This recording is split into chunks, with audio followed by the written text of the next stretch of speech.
What's up with your timers, man? What's up with the timers this morning, man?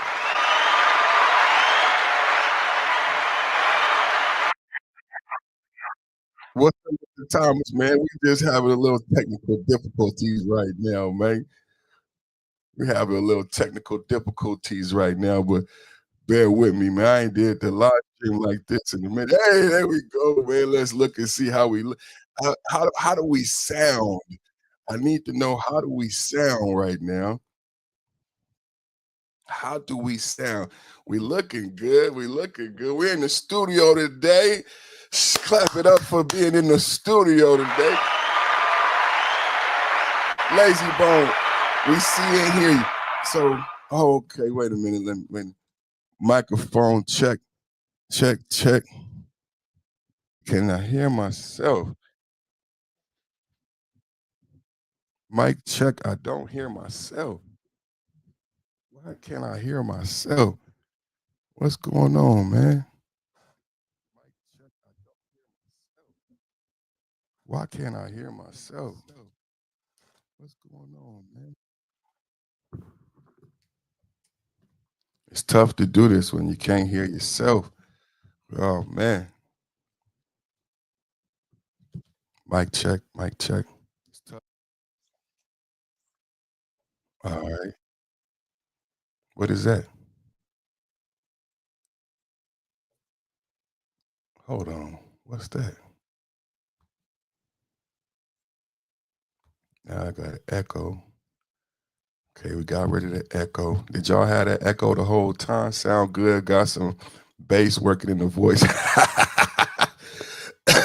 Let me have some tea, man. Go ahead and hit the like button, man. We got 5 people. We need to double tap. We need to get to 100 likes as fast as possible. Get the show out there, man. Everybody double tap, hit the like button. I'm gonna take some of this tea. Lazy Bone, first one with the $5 super chat, man. Come on, man. Come on, man. Come on, man. I wish my audio sounded better in my headphones, but we going in today. We got a goal. We got a goal, man. YouTube said put a goal up there, so I put a goal up there. Hold on, man. I'm gonna pin me a comment, man. Oh man, did you hit the like?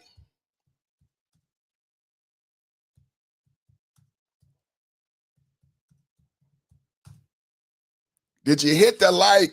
Did you hit the like button? And did you contribute to the goal? And contribute to the goal. We got a nice little goal.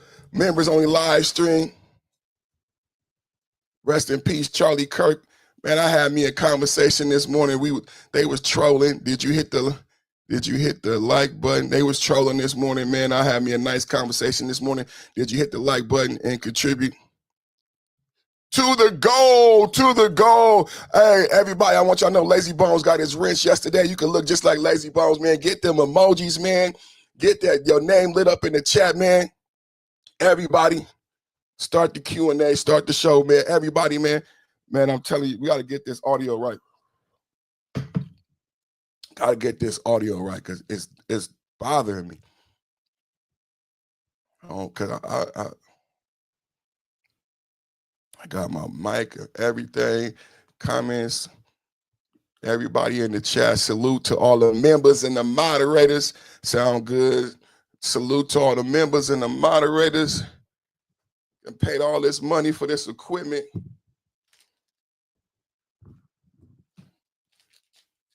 It's almost like, I swear, it's almost like the headphones ain't. It's almost like the headphones ain't working. You know? It's almost like the headphones ain't working.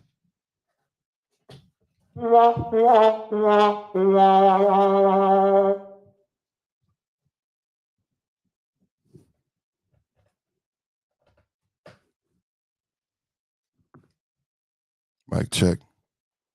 Now I don't hear nothing.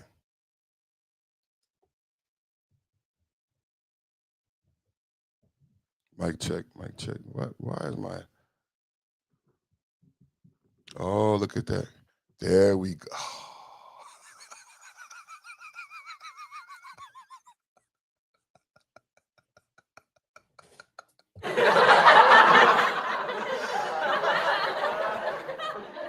Woo!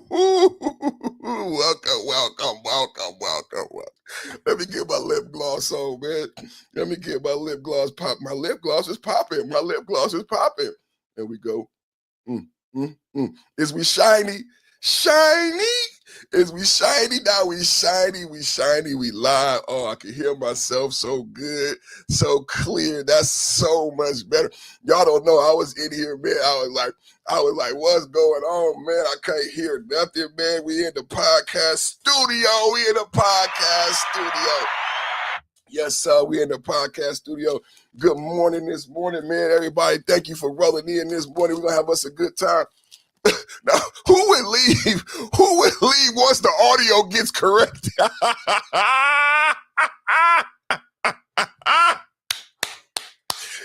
Why would you hear? Who would leave once the audio gets corrected, man? Oh, man. Oh, man.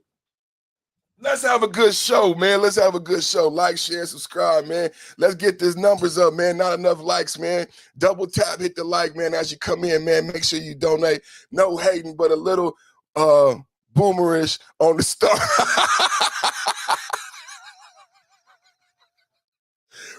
I'm not no boomer. I'm not no boomer, though. Come on, man. I'm not no boomer, though. Shout out to shout out to everybody watching, man. Shout out, man. How y'all doing this morning, man? He said, Lazy Bones coming in with the jokes on the double, no trouble. He said, man, little boomer on the start.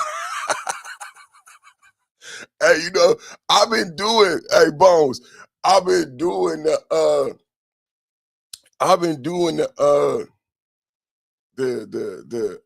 other style of content so much. Like, I can't even remember when I started doing I can't remember when we started doing the vertical lives. So I've been doing the vertical lives for a minute.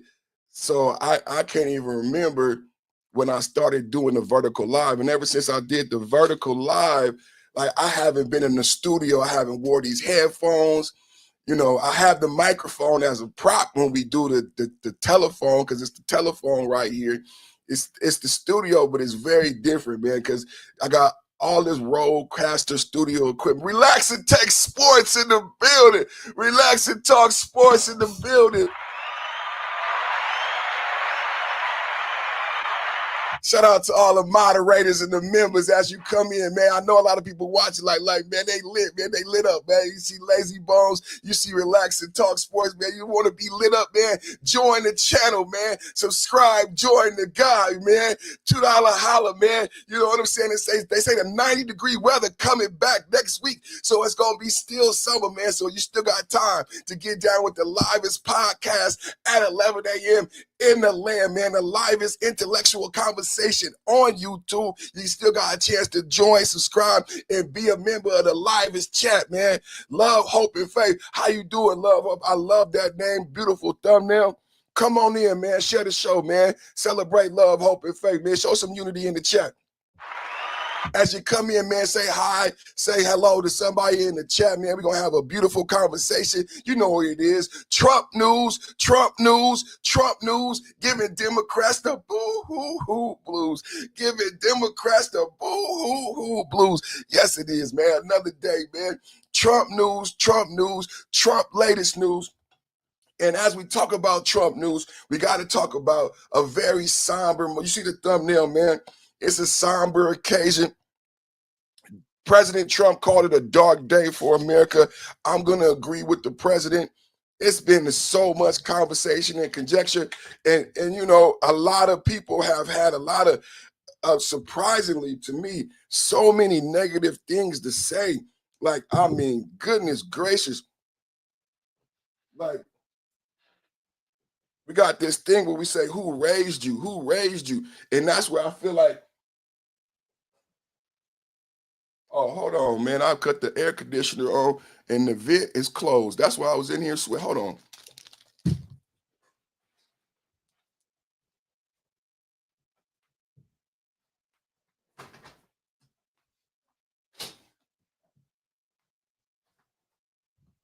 Got me under these lights, man. Got me under these lights, man. How's that? Yeah, man. Got my black mantle, man. Let's get some tea.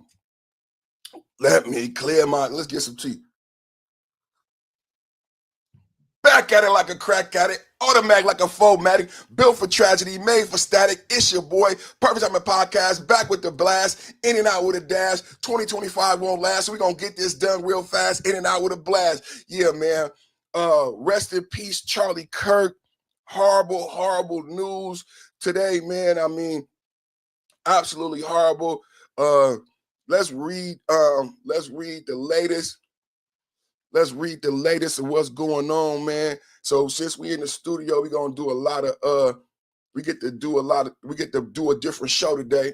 So we're gonna give a different type of show today because we get to present versus like how we were on the cell phone. It's a little bit different. We get to present a little bit different now. All right. How's that, everybody? Let's make sure y'all can see. Let's make sure y'all can see. All right.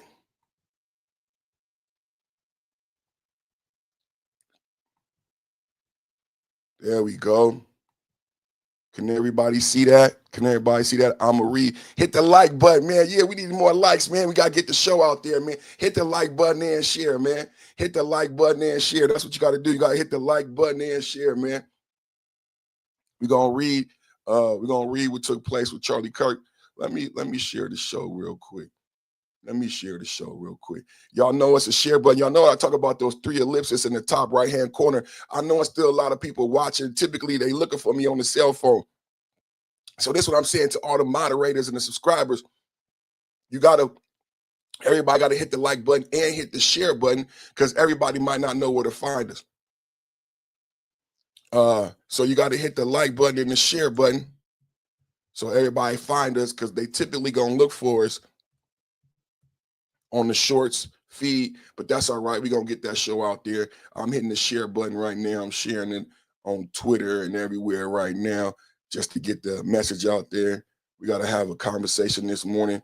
It's going to be a big conversation all over YouTube. I chose to do it this way. I knew the numbers might look a little different because we chose to do it in the studio, but I wanted to give my moderators and my, we do our show Monday, Tuesday, Wednesday on the Vertical Live. I was talking to Lazy Bones at the end of yesterday's live. It was only a few of us in the chat. And I said, you know what? I'm going to do a live stream in the studio. I haven't done it in like several months. I'm going to do it in the studio live stream to give the members, the moderators, the opportunity to come up, say what's up. I want to tell them thank you. You know what I'm saying? All the members and the moderators. So that's why we did today's live stream. And you know what? Lazy Bones, Relax and Talk Sports, Mrs. Perfect Timing. We have a great show that we do Monday, Tuesday, Wednesday. It's conservative. It's MAGA forward. You know what I'm saying? We've been educating the audience about the MAGA dollar. A lot of the things we predicted have come true. As far as Marjorie Taylor Greene, Kamala Harris, that was a great show yesterday. Can we give it up for yesterday's show? Kamala Harris. We've been talking about, those of you who are members of the channel, you've been watching me talk about Kamala Harris and the debacle that was the 2024 election, how it is these chain of events took place. Now, this had to happen. She had to have this voice. She had to speak about it if she was going to run for president in 2028. Yesterday, what we said is Kamala Harris coming out with this book, Marjorie Taylor Greene, juxtapositioning herself against the Democrats. These are both 2 women who have already started running for the president in 2028. Now, what do we have to say about the Charlie Kirk assassination? The first thing I want to say about the Charlie Kirk assassination, number one, it was a politically assassination. Now, what's surprising me this morning is so many people who are supposed to be intelligent are looking at Charlie Kirk and through a color lens. Right now, I have on glasses because I can't see. Like somebody said, I'm old baby boomer, but I'm not a boomer. But I have lenses that I see the world through. Well, everybody, again, every day, that's my brother from another mother. Even my wife is another mother. In the chat, we are a coalition. We are not divided by race. We are not divided by sex or gender. We are a coalition of MAGA and American citizens who pay taxes, love God, country, and family, and we want the best for our children. And so there's a lot of people who aren't able to get to this place that Charlie Kirk was assassinated in for political motivation. So a lot of people are caught up in seeing the world through colored lenses. So one of the things, first off, number one, let's say this. I'm starting off Lazy Bones. MTG asked for a prayer and got shouted at. This is what I'm talking about. I'm starting off by saying, number one, what we need to understand is Perfect Timing Podcast, top of the mid-morning podcast, like, share, and subscribe. We are, again, ahead of the curve. What we said is the 2028 election started, and I don't mean this to be insensitive. I'm not trying to be insensitive this morning, but today we must admit that the 2028 election started with a bang. Now, let's go back to 2024. Do you guys remember our beloved Donald Trump almost did not make it to the presidency? And for some reason, we stopped. Donald Trump had high numbers when he came in. Why did Donald Trump have such high numbers when he came in? Because they tried to kill him. They tried to kill him 3 times. They tried to assassinate Donald Trump 3 times. He was shot in the ear, and someone actually died. Someone actually died. They tried to assassinate. Donald Trump is a president. He was president before, and he was running for president again. I would argue that if they would have been successful, that would have been assassination of a president. Someone actually died that day. We must start from that politically understanding of how recent elections have unfolded in America. We had 3 assassination attempts on Donald Trump. We also had a very eerily weird DNC Democratic rollout of the first Black female president. It was weird by Democratic standards. It was weird by Republican standards. Why do you say it was weird? Well, Kamala Harris thought so also, and she had to speak to it in her new excerpt from her new book. When I say weird, we knew that Donald Trump was going to run against the Democratic nominee, and we knew it probably would be a wash. Bill Maher even said Donald Trump, if he runs against Biden, would win. So the first oddity was that they put Biden up against Trump, knowing that Biden couldn't beat Trump. But anyway, that's what they did. They went all the way through a first debate where Biden got decimated, and it actually put a dark cloud over the campaign, no pun intended, because Trump was able to refocus the American people on Biden poor leadership and stewardship of the country as commander-in-chief, as I stated, with his misleading and leaving of Afghanistan. And everyone had forgot about that. What I realized yesterday when we brought this up is that everyone had forgot about the first debate. Everyone forgot about the first debate. Everyone forgot about how Biden left Afghanistan. And so we saw these weird things occur. Then we saw Biden step down. Then we saw Kamala get nominated. And we thought that was weird. Then we saw the DNC be canceled. So when we talk about Charlie Kirk today, we have saw things going back to 2024. When we talk about presidential elections, and I've been arguing, shout out to the conservative MAGA out there.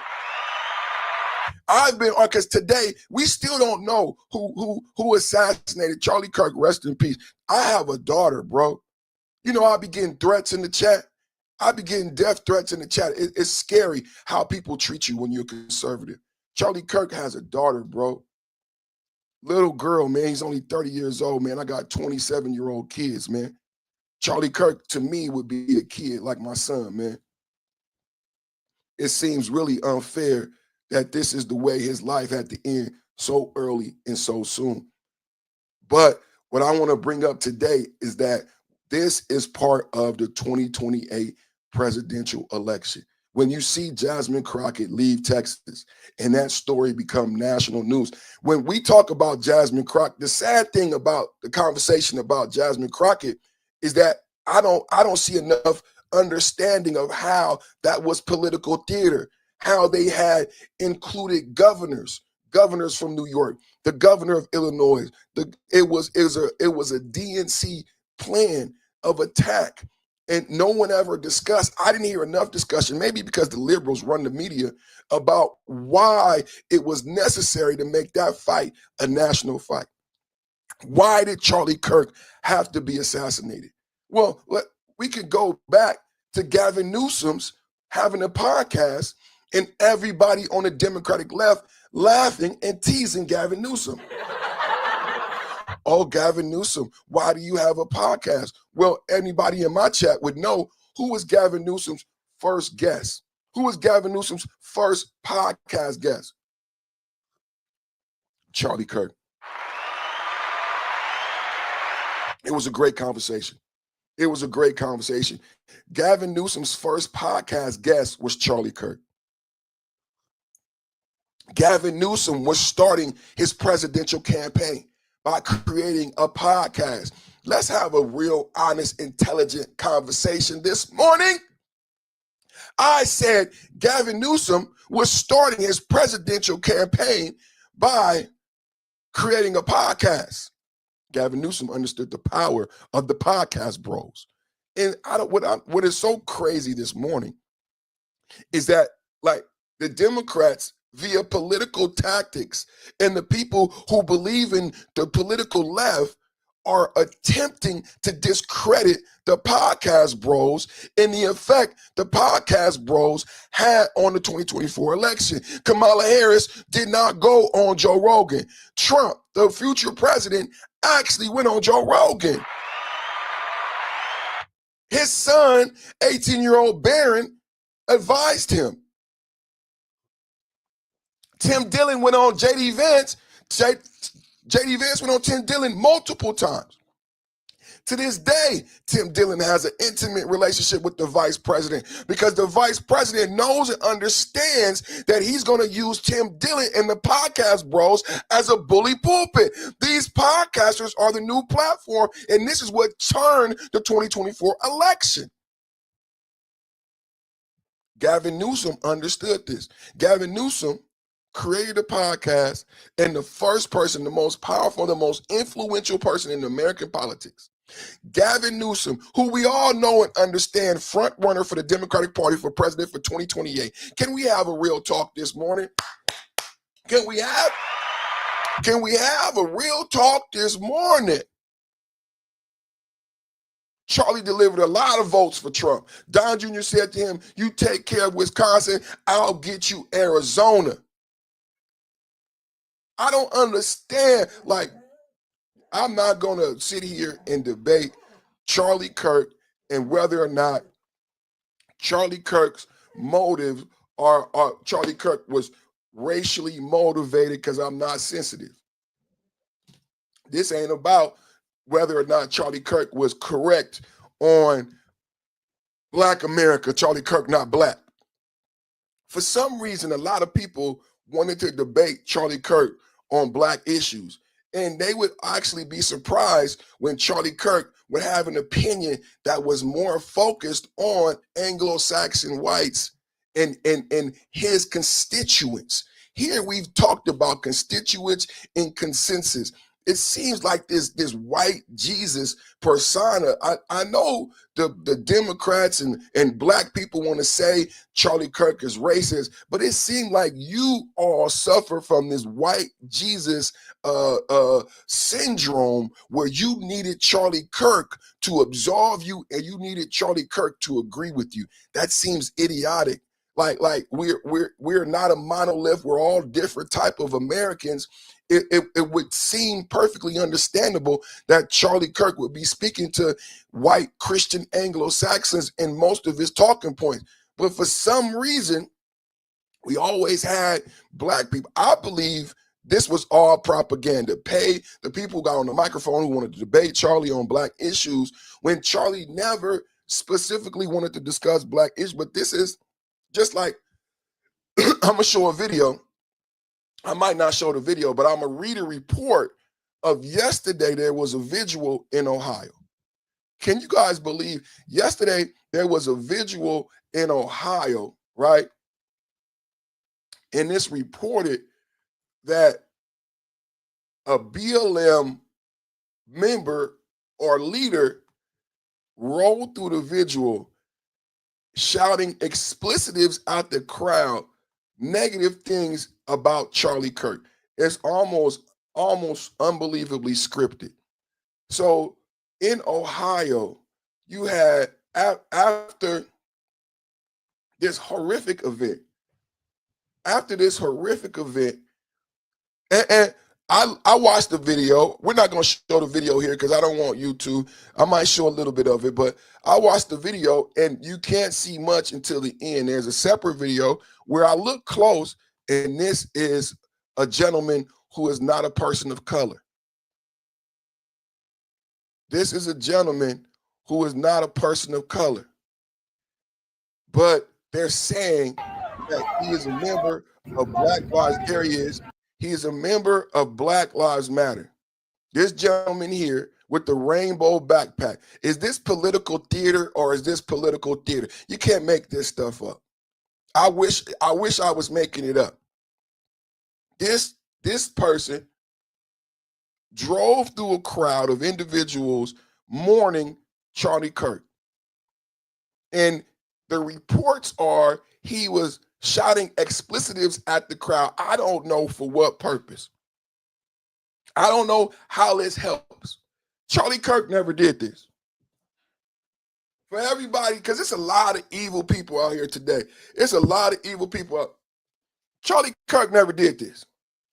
Charlie Kirk never rolled through where you was at, hanging out, listening to hip-hop music, smoking weed, drinking beers, smoking weed, drinking beer, smoking weed. Charlie Kirk never rolled through while you was hanging out on the corner, you and the homies, smoking weed, drinking beer. Charlie Kirk never rolled through, shouted out explicitives at you. This guy, after Charlie Kirk demise, rest in peace, rides through a vigil of 1,000 people to get this screen, to get this photo out. Do you guys understand what's happening? So I don't see, this is the problem I've had today with the conversations I've been having. Because people don't understand. Shout out to the nameless protagonist who was attempting to talk about psyops. And no matter why, how Nameless brought up psyops and brought up, I'm bringing up political theater, and still people are one. I think, you know what I realized today, Nameless?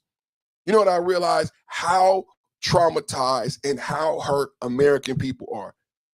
I should have realized that by the trolls in my chat. How traumatized and how hurt Americans on both sides, red and blue, black and white, purple and green. Everybody is so hurt. Everybody is so traumatized, and we have never dealt with the fallout of quarantine and BLM protests. They just said quarantine is over and Black lives don't matter no more. Everybody go back to work and school. And we never talked about the mental effects of what took place over those 4 years. Obviously, we are still hurt and traumatized and affected. I just got sick. I was in the hospital. You know what I realized as I talked to AI and I went for care? If you do research, that medicine changed after 2016 and the pandemic and COVID-19 quarantine. We lost medical professionals, in this racial tone came over the medical profession. Look it up, Google it right now, where old tropes, where blacks don't feel pain, have gotten deeper entrenched. We have become more separated and we haven't talked about it. And now that Charlie Kirk passes, the wound, the scab has been ripped off this morning, ladies and gentlemen. The scab has been ripped off. You know what we find? We find hurt, but there's always the grifters. Lazy Bone said chasing clout, money, and attention. But under that scab is unhealed pain and trauma. We have not healed from BLM protests. That was obvious. You could tell on Twitter, with the tenor on Twitter. Now you have all this violence in America. You hear about the Ukraine person on the train, poor girl. Then we hear about 3 people on the other side, Ethiopians. Dirty money in the building. America dealing with a lot right now. There's only one thing terrorists understand. There is a lot of trauma, man. So today, you know what's bothering me? You know, today is 9/11. Every day On my channel, my goal is to build unity, love, and consensus in a coalition. Bring Americans together. What's the goal? Perfect timing. What's about top of the mid-morning OG perspective? Why you do the conservative content? I believe in fathers and family, man. The goal is to bring Americans together the same way it was when I was in high school, because I feel like we're losing each other, and we're losing what this whole thing is about. Community, family, brotherhood. Do you guys remember when we talked about George Soros? I mean, how can we not really like Donald Trump? Like, it's so sad that we're not understanding in real time what we're dealing with. Donald Trump is a billionaire. Donald Trump is a billionaire. And when they do history reflection in 50 years, they will look back at us and say, why did they hate Trump? Why couldn't they see how great of a president Trump was? Why did they hate Trump? Did they not understand what $1 billion was? Teacher. And the answer is yes, they don't. Teacher, why did they hate Trump? Did they not understand what $1 billion was? Did they not understand that with $1 billion, he didn't have to be president? He was basically a king. If you study capitalism and economics of the 20th century, and you understand billionaires and that we live in a time of carpetbaggers, Trump doesn't have to be president to be a king.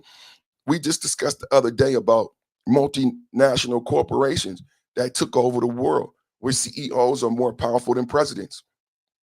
Trump doesn't have to be president. We don't live in that time. So when they reflect back on this time and they look back, they will ask, why did the people hate Trump? He wasn't a politician. He wasn't part of the deep state. He didn't need the donors' money. He didn't need any of those things. Shout out to Mrs. Perfect Timing. Did you hit the like button? Did you donate to the help, the support, the channel, and the goal? God bless America. Salute to you. So here we looking at right now, what we're looking at on the screen is a video from yesterday where this guy drove.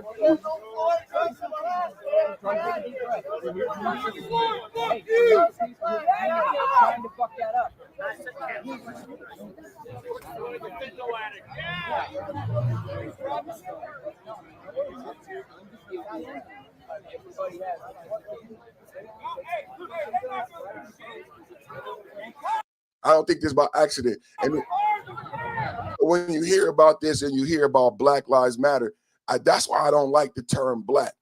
A lot of the times in my chat, what we be saying, lazy bones, don't bring that up, because that's the Democratic talking point. Look, this is a white dude. That's the Democratic talking point. And they use it to separate us and distract us. Oh, Black Lives Matter, Black Lives Matter. He ain't black. He ain't black with that rainbow backpack on.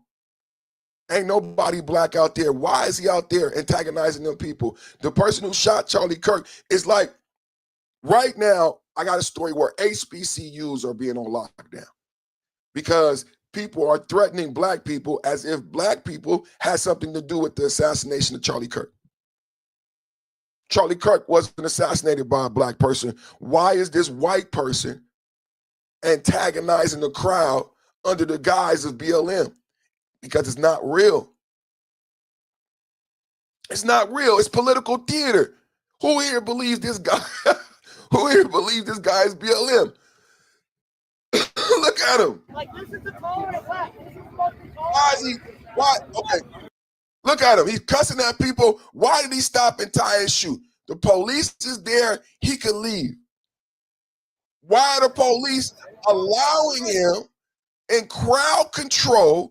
Why are the police allowing him to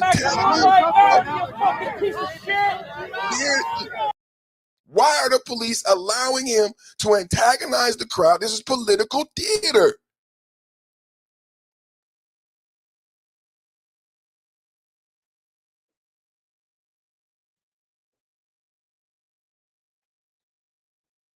You've been paid. Remember, we talked about the paid protesters. This is why Trump said George Soros needs to face a RICO. because I'm with Trump. I don't believe this happens in the vacuum. I don't believe that this guy just appears out of nowhere. I believe this is all by design. I believe it's all by design. The rainbow backpack. Let's break down all of what we're seeing. The rainbow backpack. Look. All of this is like he's an actor who he's not even looking, but the camera zooms in. Is anybody with me intelligent in the chat? Come on, let's have a talk this morning. This is a photo op. This is a photo op. What you're seeing right now is a photo op. Who told him to kneel down with his head down with that rainbow backpack and perfect view of the camera with the police? This is a photo op. Don't you remember from the Black Lives Matter protest where you had the perfect angle of some gay black man twerking in front of the car? Those pictures were beautiful. They were perfect. No one ever said that's a photo op.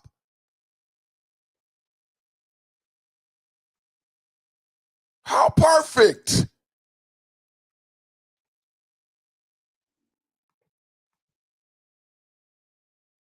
Look at the red, white, and look at the gay flag right there. Look at the gay flag right there. Right under. Look at the gay on the backpack. Everything perfectly timed. Everything. Why here, ladies and gentlemen? Why here, ladies and gentlemen? Why did they set up the photo op underneath the gay flag with the gay backpack of a white man who is then part of Black Lives Matter? He can't be part of a LGBTQ politically action group. No. Instead, do you see how much this is layered? This is multi-layers here. So not only is it LGBTQ, not only is it black, but look how it's layered. And it has nothing to do with any of these things. Charlie Kirk assassination has nothing to do with, he wasn't homophobic. He wasn't racist. But they are building a narrative so that I can't get through to the American people with the truth that this was a political assassination for power, for power, for power. Why is this happening? Why are they layering and layering and layering like a cake? LGBTQ, gay, white, BLM. For what? None of those people were involved in the assassination. It happened on Utah. Mormon, Christian, conservative, red, white, and blue. George Soros. Trump is the most greatest president in the world we ever seen. Do you know how bold and brave it was? George Soros is a multi-billionaire with global influence. You know how bold and brave it was? We wanted it. We wanted it. We prayed that someone would be brave enough to stand up to the NGOs, the outside money coming into our country, buying bricks, buying the gasoline to burn up Teslas. We wanted someone to stand up to George Soros. No one did. No one was brave enough. It took a billionaire who wasn't part of the deep state. It took a billionaire who wasn't part of the deep state to stand up to Soros and say to the deep state, we coming after you. Y'all want Epstein files. Well, we going after the bad guys. Epstein dead, been convicted 2 times. George Soros pouring money into your country to cause confusion. Who you think paying the Black Lives Matter protesters? Who you think paying the Tesla protesters? Trump came out and said that George Soros and his ilk are the ones behind this type of theater. Let's go, ladies and gentlemen.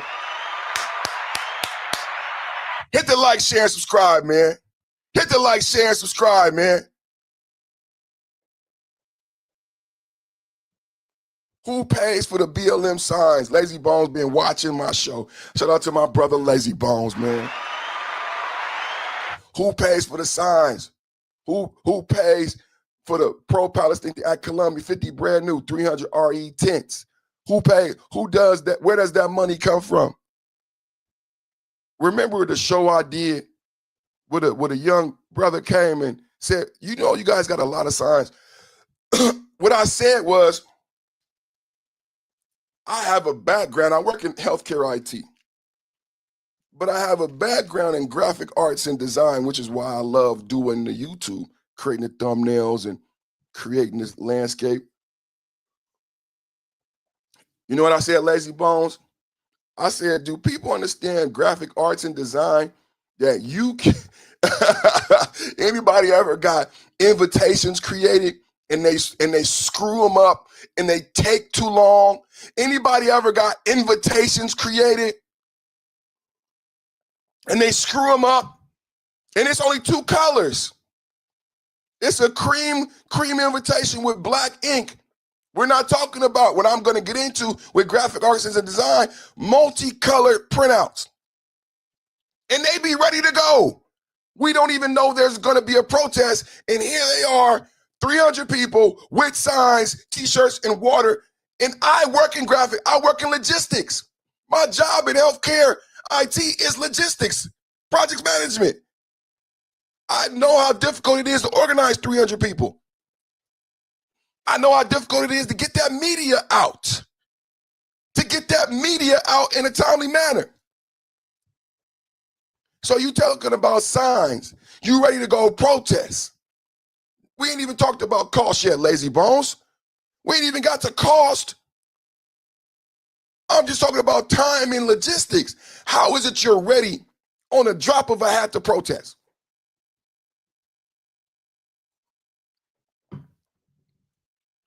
Anybody ever did invitations? I know we live in a digital world. Quinceañera, marriage, new baby. And they mess up the invitations. A simple invitation. You think they just easily get these signs correct?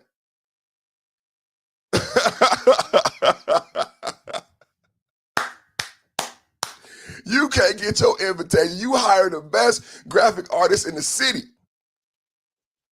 And they mess up your baby invitations. And here it is, George Soros and the BLM protesters got multi-dynamic signs overnight, t-shirts. Hey, I went to a BLM protest. They are super organized and funded. The police are being paid. Do you know police get paid to do security after hours? Like at clubs, at concerts. I said, did you know police get paid because they don't make enough money to take care of their family? Shout out to the police for doing a great job. So to make enough money to feed their family, they take extra jobs at the concert. And so at the BLM protest, police were being paid for by BLM, not the city. Family Guy in the building. Prayers go out to Kirk and family. Thank you for coming through with the $2. Did you hit the like button? Did you hit the super chat? We got a goal today. How far we are at the goal, man? We doing good on the goal today. We got how many super chats? We got 2 super chats. We got 10. The goal is 10. The goal is 10 now, so we ain't that far away. The goal is 10, everybody. 10 $5 super chat. It's not a lot. You know what I mean? But we getting close to the goal, and we're extremely thankful to everybody watching, supporting, hitting the like button, adding to the goal, adding to the channel. Prayers go out to Charlie Kirk and family. Man, I was talking to my wife last night, Family Guy, and we have a daughter. Her birthday is coming up. And I know my wife was like, man, this is bothering my husband. And I know it might surprise some people that I care that Charlie Kirk was unalived, because a lot of black people today on social media keep saying that they don't care because Charlie Kirk was racist. And I just, like yesterday, I said, did you go to high school in America? It's like, did you never meet Charlie Kirk? I went to school with Charlie Kirk. And despite his views on blacks, you can still find a way to be friends.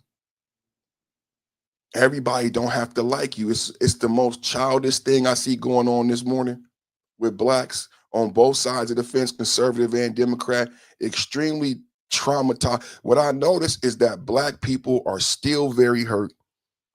And when I saw that violence at that vigil, I see that white people are still very hurt, and that people like George Soros caused a lot of damage in our country with those BLM protests.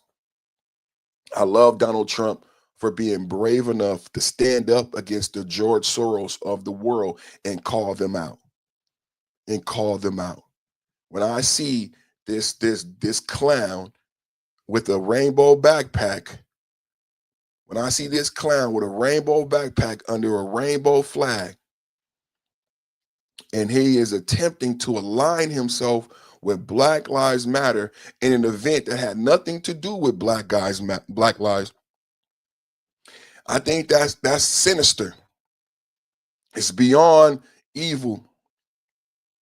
And I think black people need to start taking some responsibility for how we get used. I'm sick and tired of it. I'm sick and tired of people like George Soros and NGOs and outside entities thinking that blacks don't love America and that black Americans are so stupid and so much food that you could just use us however you wish to use us for whatever means. I have a problem with that. I have a problem with this white man putting on a rainbow backpack, going through and antagonizing other white people, and then claiming he is part of Black Lives Matter. This is the most sick and twisted thing, and we have to be vigilant and pay attention. We have to pay attention, because as soon as I read Black Lives Matter, I was like, why would somebody black? And it don't even sound like, all my family in the chat, it don't even sound like something a black person would do. Black people don't, we dealt with so much death. I don't think black people will go antagonize someone who lost their life. Think about what we've been talking about with Chicago. Oh man, hypnotized. Yeah, shout out to Lazy. Check out Family Guy, man. Family Guy! We gonna get to that goal, baby. We gonna get to that goal, baby. Woo! They can't stop. You can't stop me now. Woo! They ain't gonna stop us, man. I know a lot of people coming in. See, look, this is the world that we live in. You know why I love doing this? You know why I love God? You know why I love my family and my subscribers? Because I want everybody watching who dream to be a YouTuber right now. Tune into this right now. We're gonna take a little minute real quick. It's a lot of people right now coming in and out the chat and leaving out the chat. They want to see failure. They don't want to see success. This is what Charlie Kirk, this is what we dealing with America right now. So a lot of people typically see me with 300-400 people watching, and they see the different format, and they coming and going because they don't want to see success. They don't want to be entertained. They don't want to be informed. All they want to see is a crash out and a failure. There's this need for this traumatized, hurt human being in America, and it comes from a single parent home. I continue, still I rise, still I rise. So still, thank you to Family Guy. Thank you to Lazy Bones. Thank you to Mrs. Perfect Timing. Thank you for the support, because this is God showing, and this is the world showing that if you stay diligent, if you stay and believe that you can and will be successful. And this thing that happened to Charlie Kirk does not stop us. This thing that happened to Charlie Kirk will not stop the truth. It will not stop MAGA strong, make America great again. And today is a dark day for America. There are people who don't want America to be great. There are people who don't want the unity in the chat. That's why I say they're not watching. They're not watching, they're not supporting, they're not hitting the like, they're not subscribing, they're not donating, because they don't want the success. They don't want the unity. They only want a king. I'm the first one to uncover the truth of the Democrats. The Democrats don't want democracy. The Democrats don't want, it's the same thing you deal with on social media. It's the same thing you deal on your job. There is a void of democracy and equal opportunity because the Democrats only want one way or the highway. I said it here first that they will burn down your Tesla. I said it here first that they will burn down your city. I said it here first that they attempted to assassinate the president 3 times. And when they didn't like Charlie Kirk, when they did not like Charlie Kirk, who all he wanted to do is like me. My last night I said to my wife, I said, baby, this don't feel good because every day I get threats. Every day people call me the N-word, and they took this man from his daughter. They took this man from his daughter for having a conversation. While he was having a conversation, can we have an honest talk this morning? For having a conversation, while he was having a conversation, took his life. He didn't have a weapon. This is not weapons. This is not the rules of war. Do you understand what you're living in? We are no longer, what they say in battle where it's no longer fair. In the chat, let me know, fellas in the chat, what do they call it when it's no longer a fair fight in battle? The gloves are off. We are no longer living by the rules of war. Charlie Kirk never hurt a fly. Charlie Kirk loved his daughter.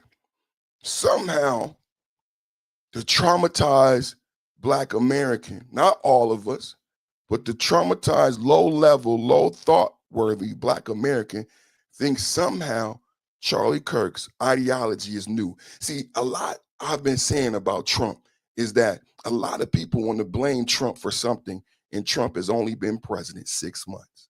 And Trump has only done clean up the house in these 6 months. He's met with Zelensky multiple times. He's met with Benjamin Netanyahu multiple times. He had a summit with Putin. He's going to go for trilateral talks. It's only been a matter of months, not even one whole year. For some strange, odd, weird reason, people think they can attribute racism to one 30-year-old white man. It's a damn joke. Blacks are on YouTube this morning saying Charlie Kirk deserves to die as if he created racism. It's an absolute farce of a traumatized, hurt people. It's white on white violence. He's white. I don't care. He's white. He didn't like Black people. Just traumatized. Trauma is sad. And the worst part, this is why I came with my channel. The worst part is these narratives, these layers that speak to your trauma and not your intellect prohibit a productive thought process. This is why my brother in the chat said hypnotized. This is what Amanda Seals and this is what the Young Turks was dealing with the 20v1. Somehow, I mean, think about what really happened. In middle of America, Donald Trump, think about the scenario. Recently, we had to talk about the scenario. Donald Trump was in the middle of America. Think about and you know what's so funny about the racism? They never look at it with intelligence, like how I look at it. If racism is real, why did Donald Trump and Charlie Kirk both get shot in some of the whitest places in America? Where if racism is real, they should have been safe. Right? One aspect of the Donald Trump shooting where he was shot and the person was murdered is maybe the people there, because they did not do a good job of protecting the president. That's why some people lost their job. Maybe because he wasn't president yet. A lot of people feel a certain way. These narratives are very powerful. They didn't do a good job of protecting the president. But I argue that maybe they were lackadaisical in their efforts and security because of location. I'm logistics. Remember, a lot of what you do is about location, location, location. Y'all hear what I just said? Location, location, location. So Trump being in the middle of America in a cornfield surrounded by his constituents, I could see where the police were a little lackadaisical because Trump is at home. Ain't nobody gonna hurt Trump here. We love Trump here. So supposedly, supposedly, now, doesn't that sound eerily familiar to Charlie Kirk? Who knows about Utah? Who knows about the demographic makeup of Utah in that particular university in Utah? We talking about somewhere where Charlie Kirk had a t-shirt on, I think his wife and kids, because just like Trump in middle America are surrounded by cornfields, Charlie Kirk was at home. Location, location, location. Of all the places where security might be a little bit lax, where I can have my wife and my kids. Typically, my wife and my kids might not be on stage, but we're in Utah. We're in Utah. I'm at home. This is my base. I'm not violent. I've never been violent. I know some people disagree with me. They put out a narrative that I'm racist. I know conservative blacks because I work with conservative blacks. I have black friends. They know I'm not racist. I have no reason to fear violence. I'm in Utah. I'm in Utah. I know it's not true. I know I'm not a racist. My conservative black colleagues know I'm not a racist. I'm, like he said, I'm prepared to deal with the sacrifice and debate with people who think I am. Because that's all we're doing on this college campus today, is having a conversation. But he was doing more than that. Can anybody acknowledge in the chat that Charlie Kirk was doing more than that? Because you have to get to how and why this happened. See, you can say Charlie Kirk was only having a conversation. But again, what am I leading to? Location, location, location. Where was Charlie Kirk having these talks? Charlie Kirk was having these talks on college campuses. When we talk about Title IX, when we talk about young men who look like Charlie Kirk not feeling comfortable on college campuses because of things like Title IX, because of ideologies that Charlie Kirk preached against. You don't know how powerful Charlie Kirk was. You think Charlie Kirk was just about the Republican Party in politics. No, it was about men. And I would even argue young white men, seeing a young white man like Charlie Kirk and feeling comfortable. Charlie Kirk didn't finish college. Can we have a talk? Charlie Kirk dropped out. So Charlie Kirk went to these colleges to see young men and to give young men something to look up to and say, you belong here. Young men, a young American man, black, white, purple, brown, you belong on a college campus. When you see me, look at me, I'm Charlie Kirk. So if you want to debate me, you have to be in college. A lot of young people disagree. He made young men want to go to college. He made young men want to become more politically advantageous and more politically savvy. Go study the talking points. Go study the platforms of the DNC and the RNC so you can be prepared when Charlie Kirk comes to your campus, but you got to be enrolled in school. Charlie Kirk was magical for young people, but specifically young men. Young men, pay attention to that. So Charlie Kirk, not just igniting the MAGA and Republican base, but igniting young men in America, because you had men on both sides, men who disagreed with Charlie, young men who agreed with Charlie. But what it was about is now young men are becoming politically activated again. When Me Too, Time's Up, and toxic masculinity told men to sit on the side. Remember that black woman beat up her son? Told him not to be in politics. See, men have been put to the side.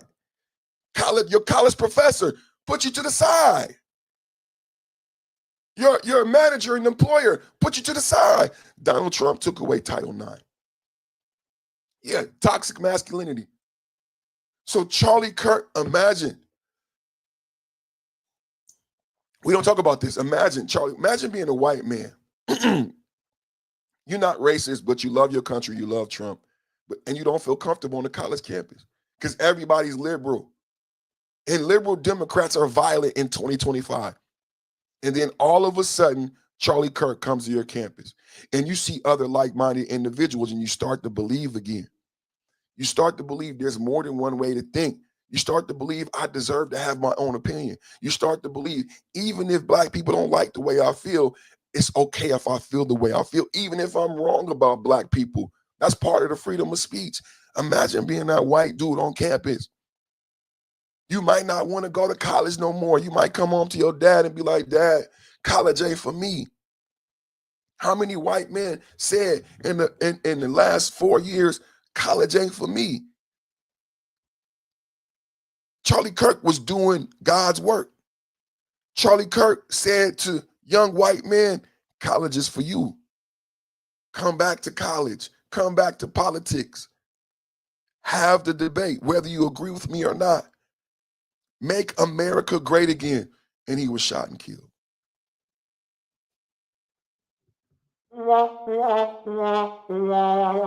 He was shot and killed in front of his family. He didn't have a gun in his hand. Charlie Kirk wasn't attacking anyone. He was having a conversation on an American university campus. What about the fact that right now we're dealing with geopolitics? Conflict in Ukraine, conflict in Russia, conflict in Israel. We have BRICS having a parade. China and BRICS parading their military prowess. What are we parading? China and BRICS parading their military and financial prowess. They look at us, what do they see? They are killing each other on college campuses, not in Chicago. We have talked a lot about DC and Chicago. If you are outside looking in and you just had the successful parade to say the ideology of World War II is over and we move forward as BRICS nations away from the dollar and American imperialism. And you may argue the reason we move away from the dollar and American imperialism is because of how the Americans see and relate to the quality of life. And then if you disagree with BRICS nations, what do we do? It's just like Chicago. What do we do to show BRICS nations that they're wrong about America? We murder each other where you're supposed to get a higher education. There's supposed to be intellectuals at colleges. We're supposed to be above violence. So outside looking in, BRICS nations are saying we are correct to move away from this Western European ideology. BRICS nations have to feel reaffirmed and saying, I don't want my children raised in a Western ideology. Matter of fact, we're going to stop sending the best Chinese to American colleges to be educated. A matter of fact, we're going to stop sending the best Japanese to American colleges to be educated. Why? Because look at what's happening on American college campuses. This is so deep. Why are we focused on race? Charlie Kirk, you know what someone said today that I loved? Charlie Kirk didn't even go after blacks. He as much as he focused on LGBTQ. They said the possible shooter was from the LGBTQ community. It's like blacks and their trauma. You know, it's like an abused wife. Like even when she's not hit, she fall down and say he hit me. That's what blacks act like, an abused wife. Nobody touched them. Blacks didn't get shot, but black people are all over the internet acting like victims. It's making me sad this morning. But I do understand the trauma is real. And when we had a poor leader, this is so true. You guys have to listen to me. We had an extremely poor leader in Brandon. Do you guys understand? We came out of a quarantine pandemic and BLM protest. The world changed. George Floyd, 8 minutes. And we needed a leader. Can we have a real talk this morning? I know you guys don't want to hear some truths. These are some hard truths. We needed a leader. We needed a Barack Obama. We needed a JFK. We needed someone to articulate what was happening in America. And Joe Biden wasn't the guy.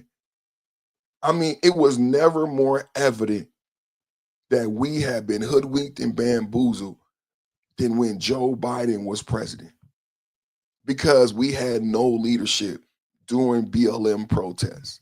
There was no clear direction from the country. After BLM protests, after quarantine, Joe Biden pardoned Fauci. Let's say that 2 more times, just so you can really understand where I'm coming from.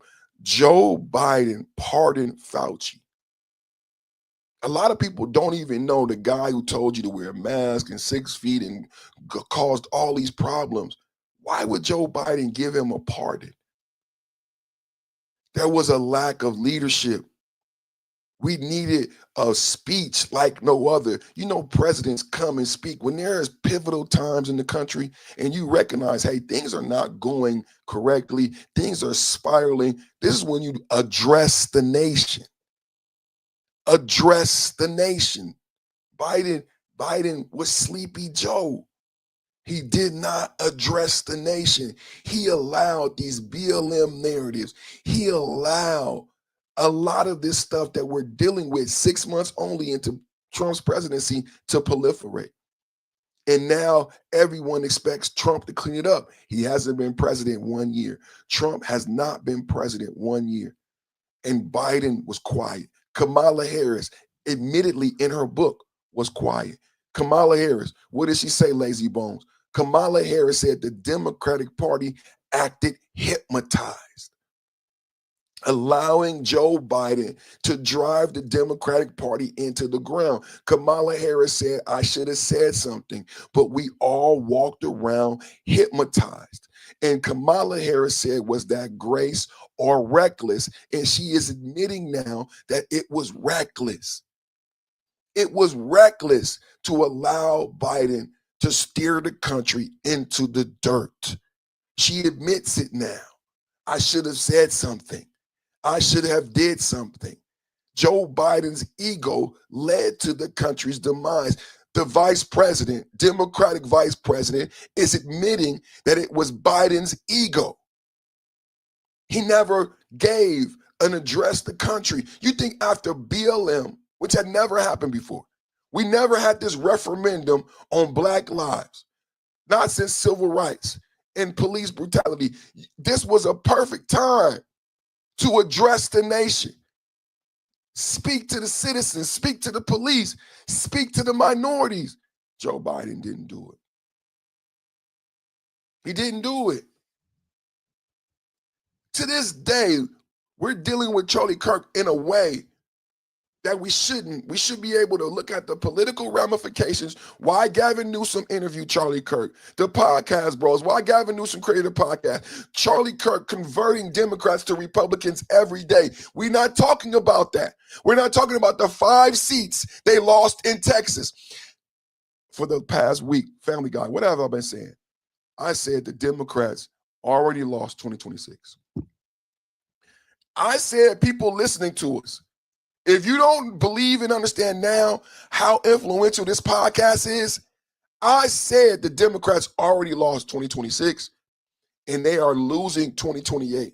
And when we talk about that, you can't talk about that without talking about turning point and the numbers and the effects of Charlie Kirk and turning point.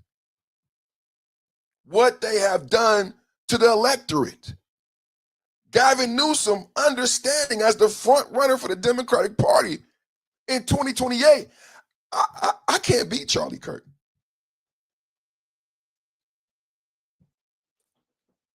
Gavin Newsom, you know, it's like chess. He knew I can't beat Charlie. And the whole Democratic leadership was upset. They were upset when Gavin Newsom sat down with Charlie Kirk and admitted that we have a problem. Houston, we have a problem. Cory Booker. Houston, we have a problem. That's what Cory Booker said. Gavin Newsom said, with Charlie Kirk, Houston, we have a problem. But the traumatized American who was misled by Joe Biden and Kamala Harris can't process this morning.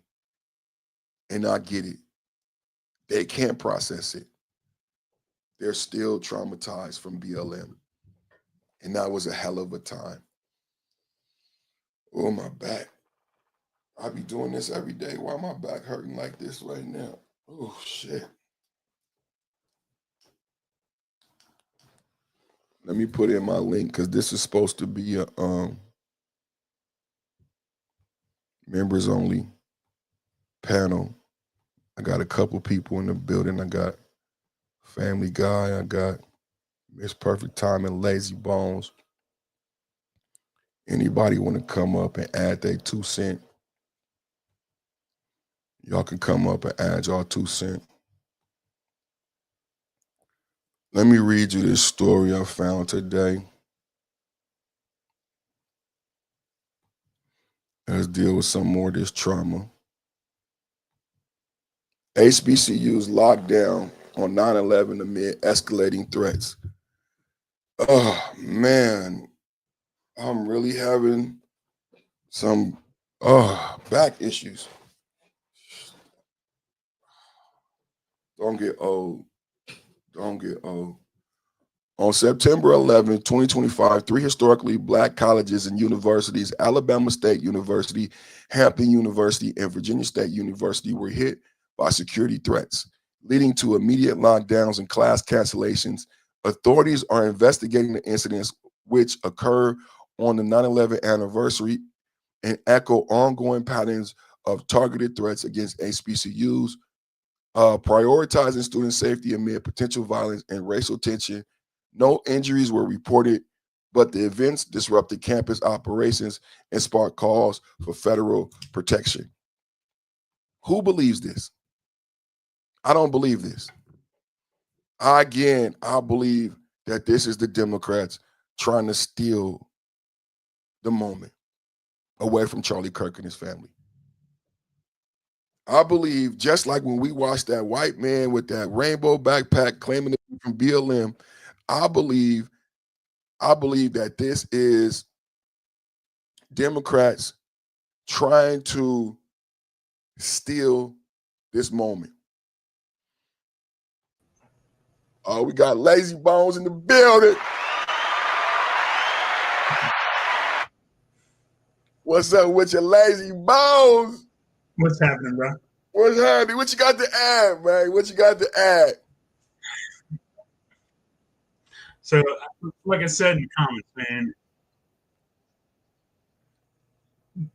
Like I said in the comments, man, we would have been boys in high school, man, for sure, right? I'm a little bit older than you. I graduated in '87. I graduated in '93. But still, I mean, Yeah. It was different. It was. I agree. Why? Why was it different? What did we do? Where did we go wrong? Man, that's a good question. Now, I think it's different for different communities. So I would say for the Black community, we suffered from the crack epidemic. And then you have the white community today going through the same thing with the opiate epidemic. And it's funny, before, I like Tommy Sotomayor. I don't know if you like Tommy Sotomayor, but he is somebody I look up to and admire. And he was talking to a group of gentlemen. One of them happened to be a white gentleman. And he said, Tommy, for a long time, I listened to you and Black men, and I didn't give you guys much credit. And he said, but now it's different because what you always talked about is now coming to the white community.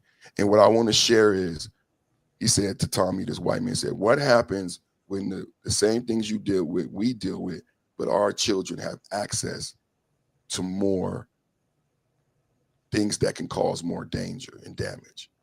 And this is before we had the school shootings and everything go crazy. This was a white man saying to Tommy, as a white man, I didn't pay attention to fatherless homes. I thought it was just black kids being bad. I didn't realize how the welfare, the crack, the Section 8, the way divorce is set up in America would create an environment that would create a child who would go do a school shooting, that would go do a drive-by.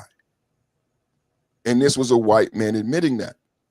So I think when they put us in silos and bubbles, they're able to affect us without us working together as men and Americans and separating race. So they put blacks over here and they put blacks through a trick bag, and they put whites over here and they put whites through a trick bag.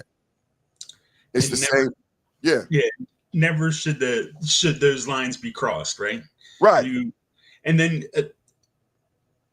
so opiate crisis. Some of those policies that created that, where, okay, so people need help, right? And Section 8 and all that stuff. But when they created those programs, they made it to keep the father out of the house. It was a financial incentive to keep the father out of the house. I mean, correct.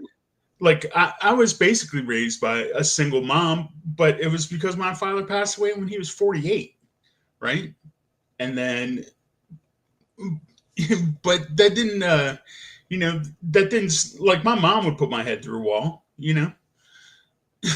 and she wouldn't accept it.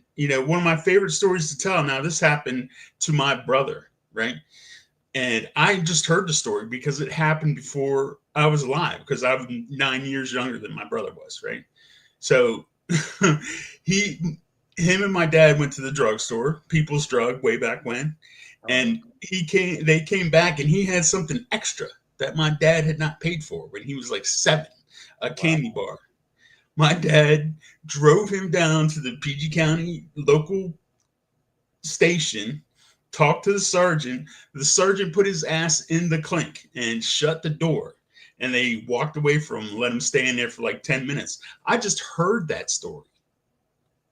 It didn't happen to me. That happened to my brother before I was born. Just to hear it was enough. Just to hear it was enough. That's the influence that you miss, And like, seriously, I was 11 when my dad died, My condolences.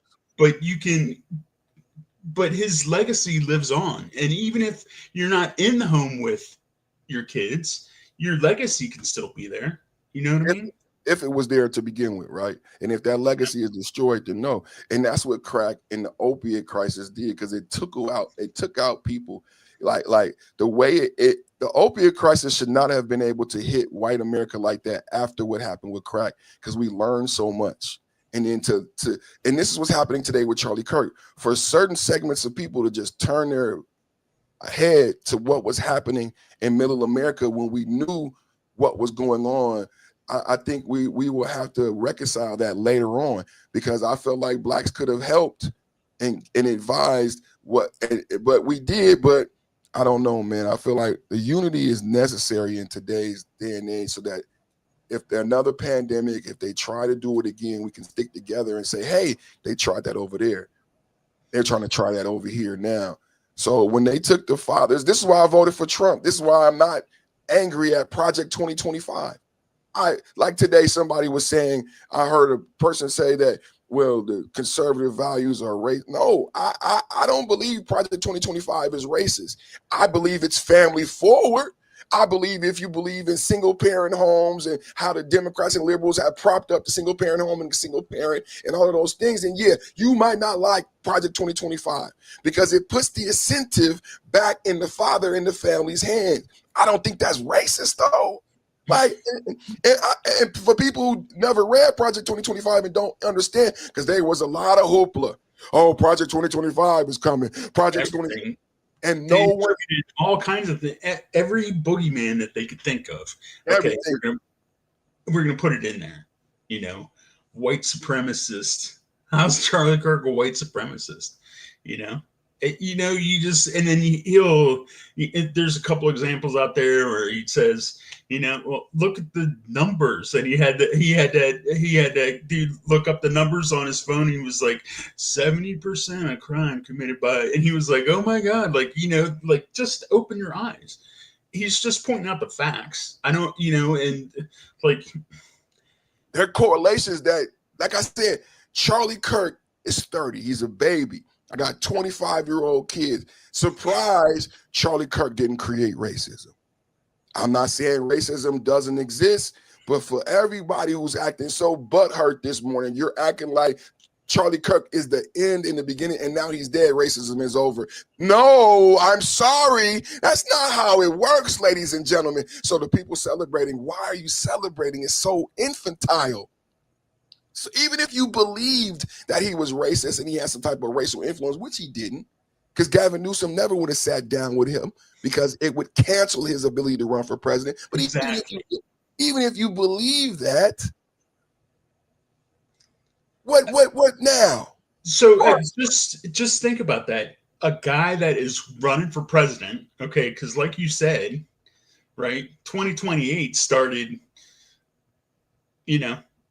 2 years ago. Think about it. So Gavin Newsom's running. I mean, come on. Like, oh, I'm not, and blah, blah, blah. MTG is running. Kamala Harris writing a book. I mean, the books are the biggest grift ever. And shoot, I wish I had Pelosi's stock acumen, really? Seriously, make me a millionaire, I got some money in the stock market, not very much, but I wish I was getting the returns that she was, Is it magic? Is it magic? She's like Kreskin. Remember Kreskin with the hat on Johnny Carson? Oh, it's magic. Come on, man. It's crazy. And they don't lose support. She can't lose. Like Dianne Feinstein. Dianne Feinstein was royalty. I just want to bring out some of these truths. Why so many people are so thinking that Charlie Kirk was the end all to be all to racism. There are some truths that are self-evident. Like Dianne Feinstein was royalty, could not be touched, died in office. I think Joe Biden was allowed. If you look at Dianne Feinstein's last moments, they're eerily similar to Joe Biden. So it wasn't like this was the first time we saw it, this type of politician who didn't know how to vote. Remember those things she got in trouble where she wasn't even voting? Toward the end, Dianne Feinstein wasn't, her staffers had been voting. And then we find out that had been going on for the past 3 years. She wasn't even voting. She couldn't. She barely was awake. So when we saw Biden, it wasn't the first time we saw this. And so, and the whole auto pen thing, me and Family Guy were talking about it in the chat. It was like 3,500 pardons, but via auto pen, right? 3,500. That's crazy numbers. His son, who dropped the cocaine, man? I just want to know who cocaine was it in the White House. So, like, all right. Yeah, I don't know. It could have been anybody. So come on, let's remember that. So, like, seriously, I'm pointing, right? And like I never thought about it like that. It could have been anybody's. That's the best. It's Deep Sea, man. It could be the ski capital of the world. Snow all year round. Ooh, I love it. Think about it. Our mayor got busted with coke. It's right. Twice. Seriously. So I mean, so that's just what I can't trip on that because it could have been anybody. Seriously, and it was powder, and we all know that Hunter's a crack kid. You know what I'm saying? So it was powder cocaine. So it really could have been anybody in the White House. You know what I mean? Anybody. But if it was a bag of crack, then I would have been more on that conspiracy. It wasn't, it was powder. And and I was here, I went, like you won't know these names, but like around here it's go-go, right? Like, our house music is go-go is what we call it, Oh, right? in DC. And In back DC. then, Yeah, DC is like, I don't know if you ever heard about like Chuck Brown and the Soul Searchers and Junkyard and Rare Essence, all that. So I remember being down there and in one of the big clubs down there, which was called the Ibex, and like almost getting in a fight with the dude, Rayful Edmonds, who passed away not too long ago. But yeah, and my boy Willie Wilson like tackled me. He said, "Come on." I was like, "Why?" I said, "Fuck that dude," right? Because he wasn't that. Sorry, my language. I was trying not to cuss, but anyway, just like that, And my friend, African American gentleman, tackled me and got me out of there. Got me out of danger. Good job. Get to the chopper. Get to the chopper. To the chopper. Get to the chopper. Yeah. So just remember, man, when he said, Sally, remember when I said I killed you last? I lied. They're coming for you, man. So that's why, I worry about you because you put yourself out there, Yeah, man. I appreciate it. Thank you, brother. Yeah, I talked to my wife about it last night. It's kind of like eerie. Like I know, I like Charlie Kirk said is what he said is worth it, right? And then he's getting picked on about that today. For me, before today, I would have said it's worth it, right? But I wouldn't want to leave my daughter. I don't think she will forgive me, right? So it's tough today after this happens when I know people not only are confused, brother, but they want to be confused because they're traumatized and they want a reason to act out. And it's funny because I've been there before, which is why I can articulate it so clearly. But I know it's trauma. And I know how you react when you're traumatized. You trauma bond and you look for a reason to act out. Today, the term is crash out. So what's so funny about the juvenile, infantile lack of thought process is they only go 2 steps. So yeah, crash out. It's a great song, right? And and people do crash out, but that's just the first step. And the millennials and zillennials say, "Oh, crash out," but they don't understand why they're having these emotional breakdowns. In the 80s, that's what we called it, right? Mommy dearest and hysterical. They're having emotional breakdowns, but they're singing about it, calling it a crash out, and not understanding that the reason why you can't control yourself emotionally is you're still scarred and traumatized, and these are unhealthy people that people are listening to and following. You are following crash dummies. You are following someone who crashes out, which means if you went past step 1, they have an inability to process their emotions, which means they're not adult and they're dangerous.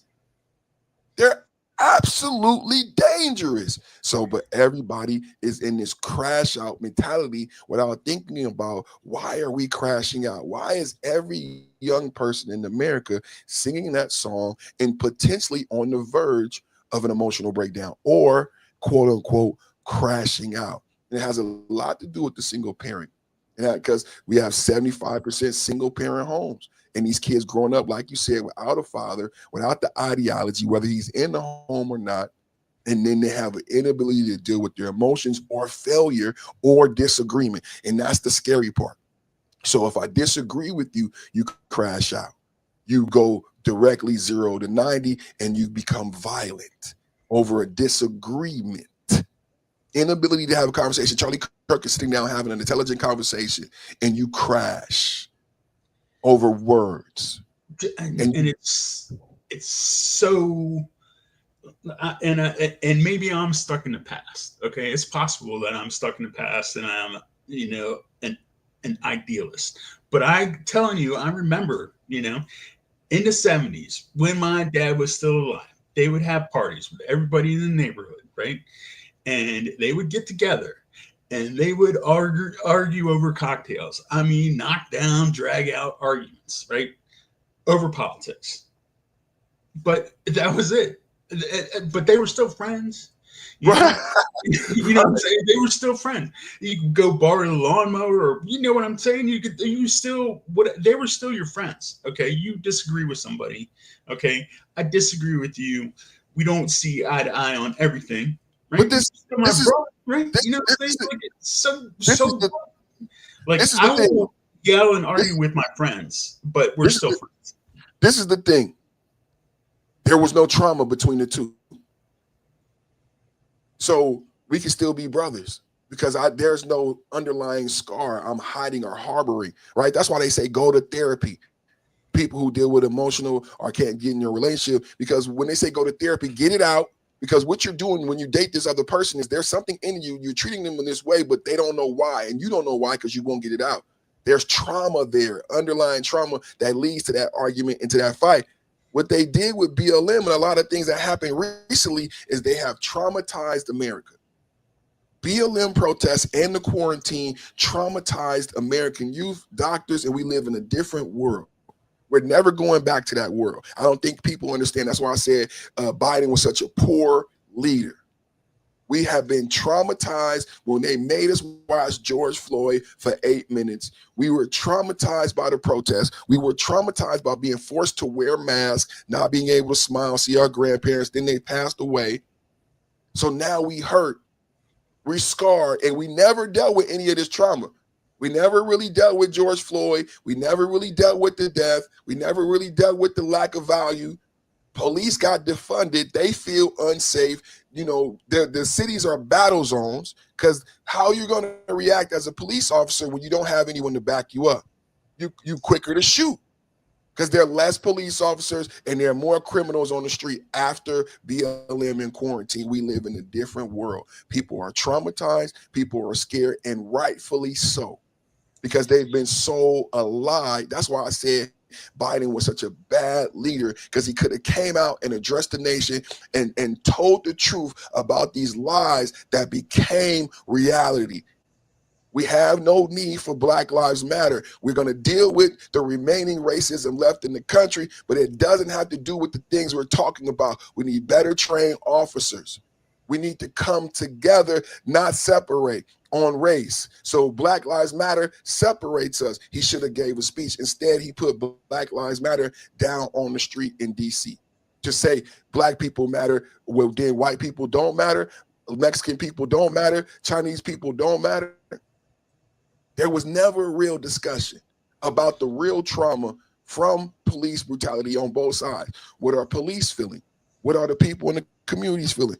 No, we just kept going. To this day, we haven't dealt with it. We've been walking, and everybody knows who's been in a bad relationship or an abusive marriage where there has been a fight where the husband hit the wife and you don't deal with it, it comes out. Comes back. It comes back. You can't just keep going through that marriage as if you didn't beat up your wife and she didn't have a black eye. It comes back. It comes, and we never dealt with this black eye. And until we deal with it, we're going to have this trauma, and people will crash out because America needs therapy. We suffer. And so I just want to I want to give an example to your points. Okay, so one of them, right? Think about what the quarantine did, and for people, young people lost 2 years of interacting with their friends. Okay, Right. so like for me, you know, because I crashed out, I majored in chicks and beer in college, right, and flunked out still. You know what I mean? So like, but I had that experience, right? And I had my senior year in high school and I had my first year in college. I got to do that, right? I play online video games, right? And I talk to younger people. And I was talking to a kid back then, right? And he was graduating from high school. Before we begin, let me Didn't get to go to his graduation. Didn't get to go to the campus. So many Americans at the orientation. Didn't get either one of those things. Robbed, just gone away. And then the other thing is when I haven't had this experience because I'm not black, right? But somebody sits you down and says, fight the police because they're going to kill you. And that exacerbates that situation where you get pulled over and you think that white cops are after you. Correct. Right? So don't just give them your license and your registration and you take your ticket. I'm white, and my mom said, be polite, just be polite. That's an excellent example of a traumatized black person who needs to turn every interaction with the police into this political event. Even if it's a ticket. even the cop could be wrong. That's what that's what I would tell my son. The cop could be wrong and racist. It's not worth your life. It's idiotic and stupid for you to turn that moment into your political fight. Don't die on that hill. I can pay the ticket. You got insurance? Let your father pay the ticket. It don't make no sense. And it's like you can't make him feel the way you want him to feel in that moment. And it's another thing about that dynamic with a single parent home where children don't know and understand work. You know why I never had a problem like that with a police officer? Because like you in that story, I got similar stories with Big Dennis. I had to work jobs at 8, 9, 10 years old. So I have a different reverence and respect for people who work and who are at work. I would never in a million years challenge or get into an argument with someone while they're at work or under their employ, because I know what that's like. He is at work. He ain't in charge. He ain't the boss. And the last thing you want to do is mess with somebody when they're working, because they typically working because they have to. Like that one. But when you from a single parent home, and your mama didn't work for anything that you got, you didn't work for anything that you got, you think this person is harassing you. You don't realize they are at work. They got to pay their bills. Unlike you, they got to pay their rent. They got to buy their food. They don't got Section 8. They don't got food stamps. They literally are at work, and they didn't want to pull you over. Whether you think so or not, it's his job. You don't have tags. You don't have on a seatbelt. So he's doing his job. And like police used to tell me all the time, don't make me do my job. Yeah. You do not want to have this argument with me and make me do my job to my best ability. I learned that young. You don't want no police. You want a police officer to want to go get to his phone call. Officer, go get to your coffee. Go get to your lunch. Please do not let me impede you in any way. You do not want him to take time out of his day and become the best police officer you ever seen. I promise you, white, black, purple, green, or brown. Because of being somebody that's been on the wrong side of that, riding dirty, registration ain't straight, all that stuff. I've had all that stuff happen to me, right? And it wasn't because of the color of my skin, right? It's because I was riding dirty, right? I didn't pay my insurance. I didn't, right? And I got busted for it. And I paid the fines and all that stuff. I mean, and like you, I was a paper boy. I worked on a crab boat before I turned 14. And then when I was 14, I worked in a taco joint. You know what? But on my 16th birthday, I got to go to the DMV and register my car. Amen. Right? But it wasn't because like my mom gave it to me or anybody gave it to me. You know, I drove a 79 Ford Granada. And loved it, right? Because I worked for it. I paid the money. I fixed the brakes. I did all the stuff, you know, and I put the time in. I worked after school. I walked to the taco joint and scrubbed pots. I didn't even get to like dish tacos. I just washed dishes. You know what I mean? I did that.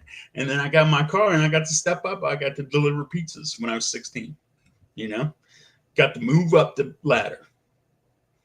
But it was work.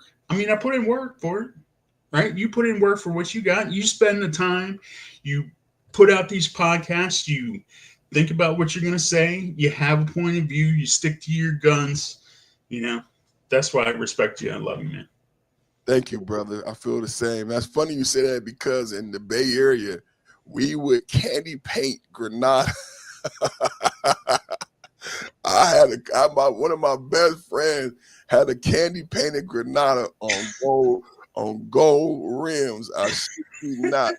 I'm looking right now for a picture of a Granada, but that was from the Bay Area on candy paint. If anybody send me one in, man, I'm telling you, in the Bay Area, we would ride. Oh no, see, that was sporty shorty right there. That's a 2-door. I had me a 4-door gray with the roof, had the fake vinyl roof, and Yeah. That's what I'm talking about. grandma mobile. It But I was tell you what, and so I'm just so you know where I'm coming from, and people don't, I'm articulate because my mom's a speech pathologist, okay? But it's not because I'm a genius or I did good in school, because I had my Granada, and I'm telling you, in summer school, I would load up my best friend and 4 girls at summer school every day, right? And like, we got in a fight over it. They're like, man, how come all these chicks get in your car? Like, well, because we all went to the other high school, but we had to go to a different high school for summer school. But I would load it up, and the air conditioning would blow frost out. That was and you could fit 6 people in it, no sweat. For sure. Hey, I love that, man. Yeah, man, we would ride the Granadas, man. We would definitely ride the Granadas. When you said it, I knew it. As soon as you said it, I was like, what? My best friend Cole had a candy paint. I think it was like aqua and teal green.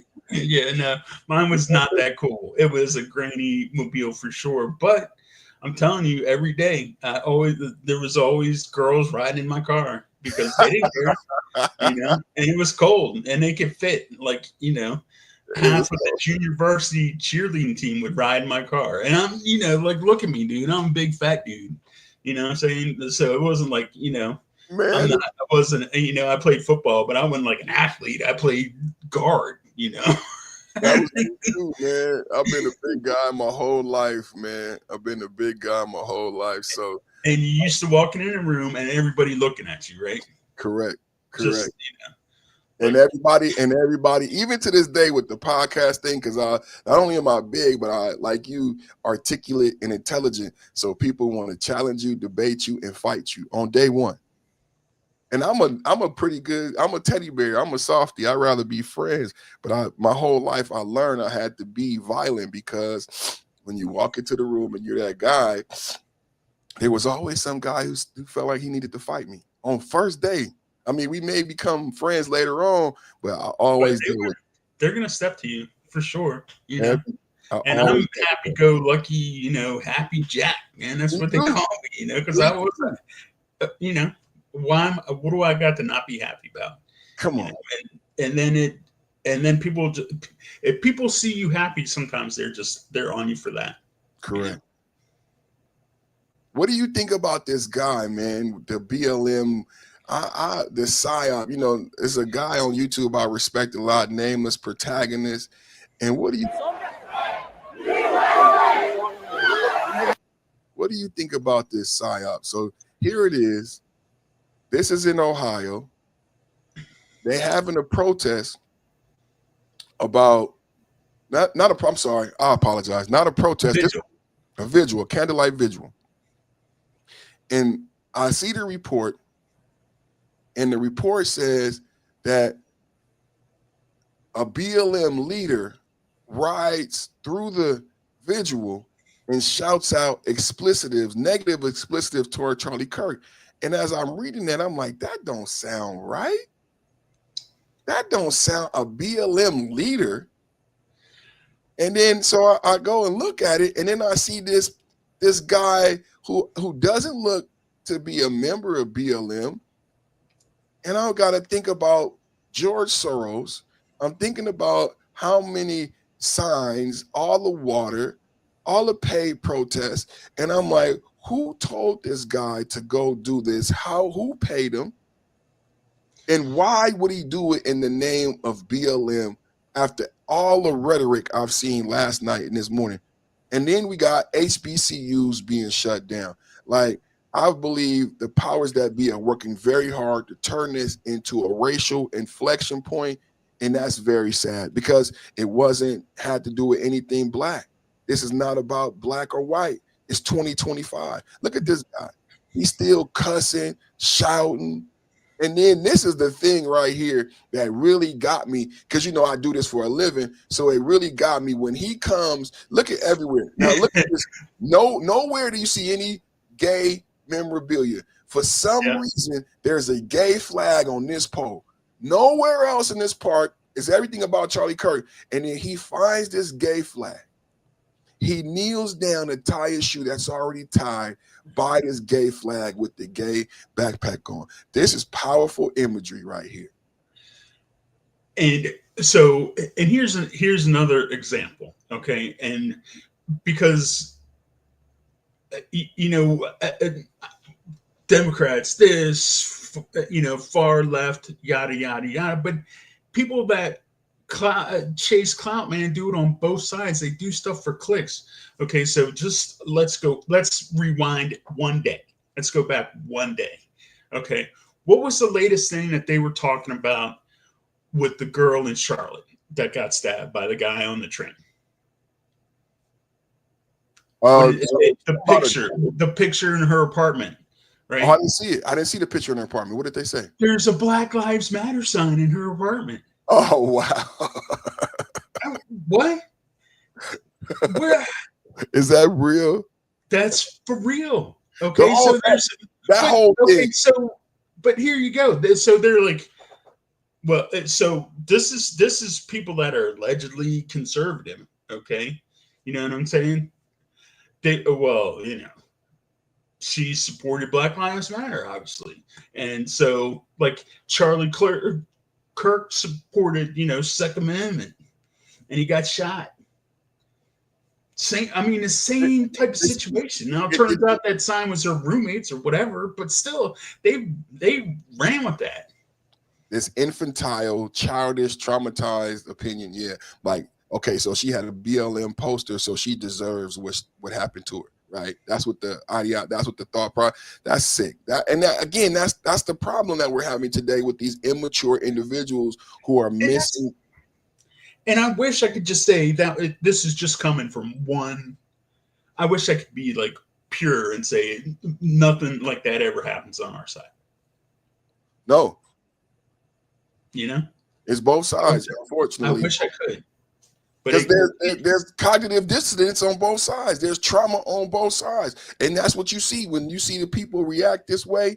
Because they're not beating up a black guy, but they so hurt from what happened to Charlie Kirk that they just went off on him, right?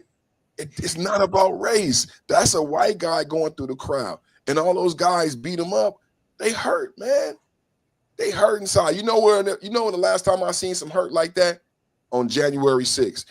And that goes back again to Biden's lack of being a good leader. On J6, no one really identified that pain. Like, I seen dudes hurt, and because they were not the same skin color as me, they said ignore it. Or they didn't have a point. Right. You know? And then the way that those people were prosecuted. Okay, now let's be fair, right? Some of those people were rioting. Okay. No, I agree. I agree. But I don't want to talk about that part. I just want to focus on the fact, like today, that we never dealt with that trauma. We just said evil white men, and we never asked why are they correct? And what is the genesis of this anger and emotion? Because we need to unpack it and deal with it, because it's going to come back, like we talked about earlier in the abusive wife. It festers, right? It festers. And we never dealt with it. Underlying conditions, right? I'm an expert on underlying conditions because I got a gazillion, right? And I'm telling you, I can tell you my story, right? I didn't take care of myself for a long time. And I'm on the right track now. I'm down like 100 pounds. So if you can believe it or not, I'm down to 350 from 450. Awesome. Right? Awesome. So but it's because it wasn't your fault. It wasn't my doctor's fault. It was, people told me what I needed to do. They told me, right? You need to do this. You got to take care of yourself. And I didn't. and I suffered the consequences. But you got to take accountability. And then if you don't account for anything, if you don't deal with it, like you said, it just festers, man. It comes back up on you, right? And you can ignore it for a long time. And I'm the master of two things: ignoring pain and procrastinating. You can't. I'm gold medal winner in both of those categories. Me too, brother. Me too, You know? brother. But if you do that for the whole country, or if you don't take those steps as a leader and you put yourself in that role, or you like, I mean, really, who can account for what really happened to Biden in that, in those last couple of years? But it's not like that's never happened. Like, think about Reagan, same thing for him. And Reagan's like a conservative god, but the same thing happens. So it can't just be like, okay, if you don't deal with it, it's going to happen. People that don't understand history are bound to repeat it, right? Good point. Good point. And we've done it on the Republican conservative side. We've done it. Okay, so we can't just be with impunity say, look at what you did, right? We've never done that. That's not true. We can say, look at what you did. We did the same thing, and we see how that turned out, and how we got wrapped up in South America and all that stuff that happened back then because of the same type of things that were going on. The man in charge wasn't really the man in charge. It's the shadow figures and all that stuff that everybody's like, you're a conspiracy theorist or something like that. No, man, I just got my eyes open, right? I see both sides of it. Like, I see everything, and none of us are perfect, right? He who be without sin cast the first stone, right? Right. Sad, man. Sad, man. Rest in peace, Charlie, man. Hey, I want to play this from Trump. Let's take a look at what Trump said. It's only a minute, little clip. All right. We know we love Trump, man. See what he got to say.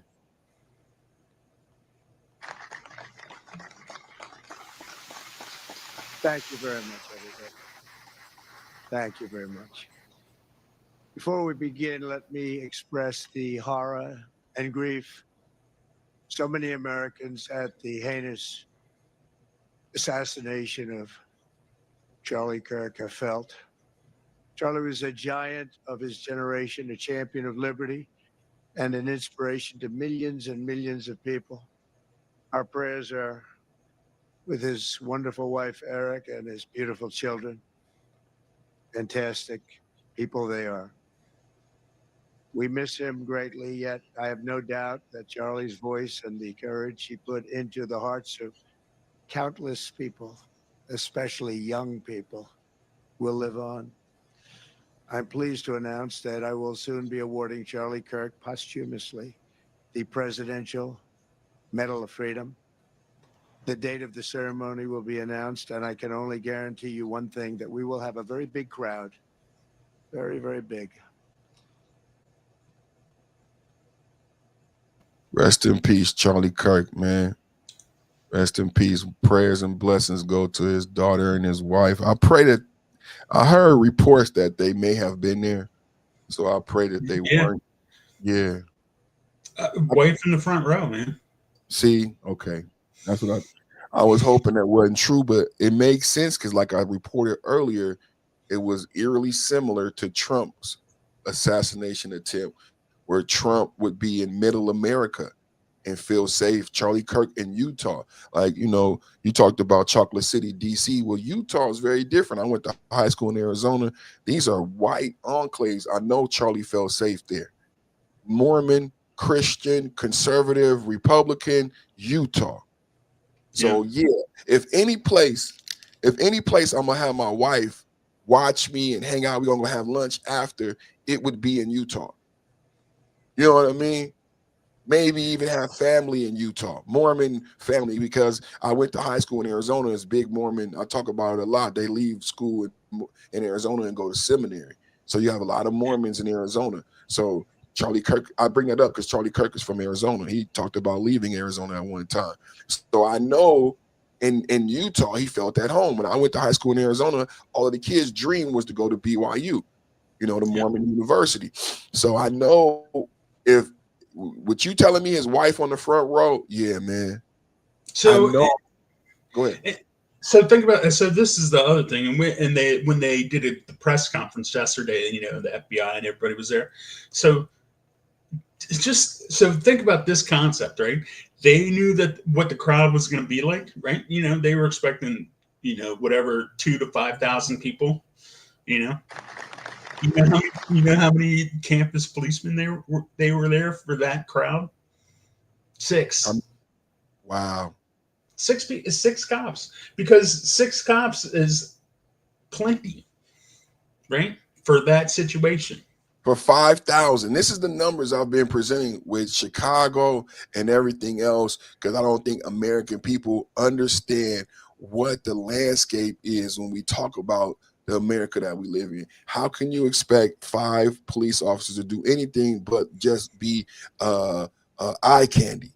And what that's all they expected. They're eye candy.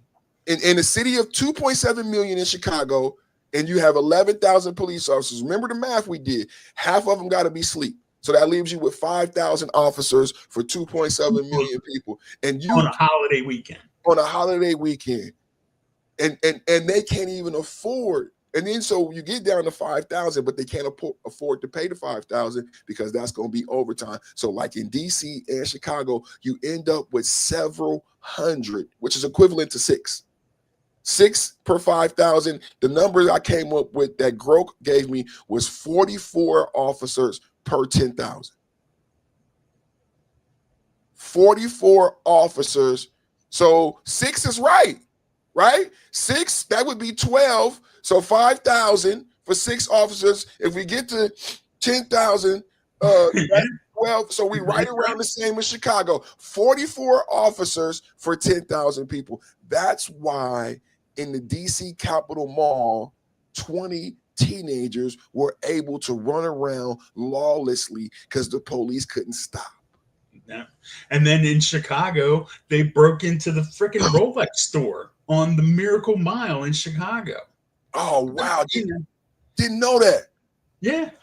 And it's in Sacramento, triple homicide. Nobody shows up until the next day. And it was 4 people involved. They still haven't explained this to me. If it's a triple homicide and 4 people involved, but y'all don't show up to the next day, did the motherfucker who shot the other 3 people just fall asleep in the apartment? Was he asleep there with the dead people? Why didn't he call you? Hello? The 18-year-old who shot the other people, why didn't he call you? This has never been. This is the world we live in. Triple homicide in Chicago, Sacramento, multi-million-dollar shot spotter, meaning that you're supposed to be able to hear the shots, and you want more tax dollars to pay for it for another multi-million-dollar year because we got to pay millions every year. It's not a one-time purchase. If I buy Microsoft, Windows 10, remember, if I buy Windows 10, you got to buy that license, man. Yeah, you know what I'm saying? So every year we pay millions of dollars for the shot spotter, but you didn't know a triple homicide occurred. I mean, like I said, our question is the same, man. Where did we get off the track? Where did we get off the track? Have you watched Wendy Webb? That's the one thing about the Epstein files that I've really enjoyed when I've done my research with the Epstein file. So I'm a fan. I like movies. You probably like movies, like video games. So I love like the John Wick. I have all 4 John Wicks. I haven't seen Ballerina, but John Wick talks about what Kanye West got out, and the 1,000-year families. If you listen to Candace Owens really is making Kanye West's argument, but doing it without trying to offend people. When she's going at Macron, she's really going after the structure that's running the globe in these 1,000-year-old families. So when you hear about Wendy Webb and Epstein and who funded Epstein and the mega group and how after World War II, you had this alignment of CIA and mafia and the Vatican. What I understand is this is all unraveling. right now. So I just see a more intense fight, like in the movie, like John Wick. When I watched it, I'm like, damn, there's a table. And now, after learning about Whitney Webb and Jeffrey Epstein, I realized there is a table. In John Wick, there was this thing: nobody is above the table. So when people say what happened to Jeffrey Epstein, one of the things I never talk about, and I'm only saying it because you're here, is that Jeffrey Epstein found that out. That no one is above the table. And so when you look at John Wick and you see and you hear Whitney Webb break down these individuals in the Leslie Wexner and the Robert Maxwells of the world, people who created propaganda, people who create Time magazine, people who create tabloids and control the narrative, you start to understand what we're seeing and what we're dealing with. And I think that's the deeper part of like the whole Epstein and why Trump is even president as a billionaire, which is not atypical of a billionaire. He's not deep state. There's no need or desire. Why would Trump be president? Yeah. So I think that the global elite who run the world, number one, this mega group and these individuals are dying. So there has to be a new world order, and it's not like in the 2000s. When I say new world order, I'm talking about like Nancy Pelosi being 85 and who's taking their place? Who's taking their place? So yeah, you got the Leslie Wexners, but Leslie Wexner and all these people that we discussing, like Robert Maxwell, are on the way out. Robert Maxwell already gone, and the rest of them who are left are like in their 80s. Even the Alderson, Sheldon Alderson, and his wife, didn't he die? Only the wife is alive now, right? Like, I wish I could say I knew more about this, but it's just, to me, I think this, like you said earlier, I think the Epstein thing is a distraction. Correct. And so I haven't spent any time on it, and they had me for a second, right? Because they said, okay, we got all these influencers together, right? And we're gonna drop this paper, and it's gonna just blow up. All right, we got them now, right? And they got all those people together, and they gave them the same stuff that they already had, right? And it was nothing, right? And I was like, okay, so, and they're releasing it to the alternative media. And this is it, and it's really gonna happen now, right? No, and then they just keep bringing it. Trump's on the list. Trump got a letter from, Trump wrote a handwritten birthday card to Epstein, and whatever. Trump kicked him out of Mar-a-Lago, dude. I mean, seriously. What else has he got to prove? What's he got to prove? And if he was on the list, okay, this is why I love Trump. A, he didn't need the job. And do you know the real reason Donald Trump ran for president? Because Barack Obama, he was talk shit to him. Because Barack Obama called him out at the the White House press dinner. Correct. Right. And he's not going to be outdone. He's like, what? He talked shit to me back and said I was the president. It was a joke. I'm Donald Trump, I'm going to be president. Now I'm going to be president. And I didn't even want to be president. It was a joke. He didn't want it. It was actually like, in movies, and sometimes some people run for president like for branding. I think it was going to lead into the newest season of Apprentice. It was a rollout for The Apprentice. If you guys remember, he was number one for 11 years. He had the number one TV show. He had just signed this big $100 million. He didn't want to be president. He did. He was pissed. And then he actually won. He even is on record saying, I can't believe I won. Yeah. He almost lost his marriage. People forget, I've been following this. He almost lost. His wife did not want to be first lady. No. She did not want to do none of it. She didn't want to go through the inauguration. She didn't want to go through none of it. And he promised her, what you guys see in that first term is him trying to save his marriage. He promised her it would be okay. He promised her. And the only reason he came back is because she Russian and she wanted to fight.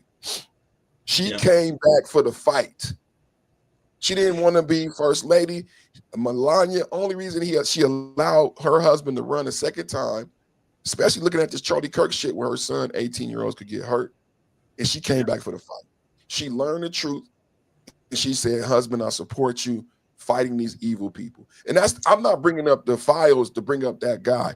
I'm only bringing that up in the context of Charlie Kirk, because what people are missing today is why this happened to Charlie Kirk and those individuals who will kill for power. Like Charlie Kirk had to go because he was going to make it where the Democrats would never win another election again.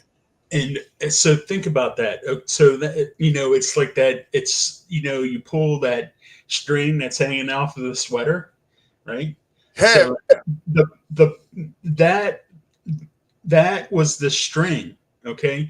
Because the one thing that they weren't ready for, okay, because they're used to Democrat politics, man. Like Bernie should have been the nominee, right?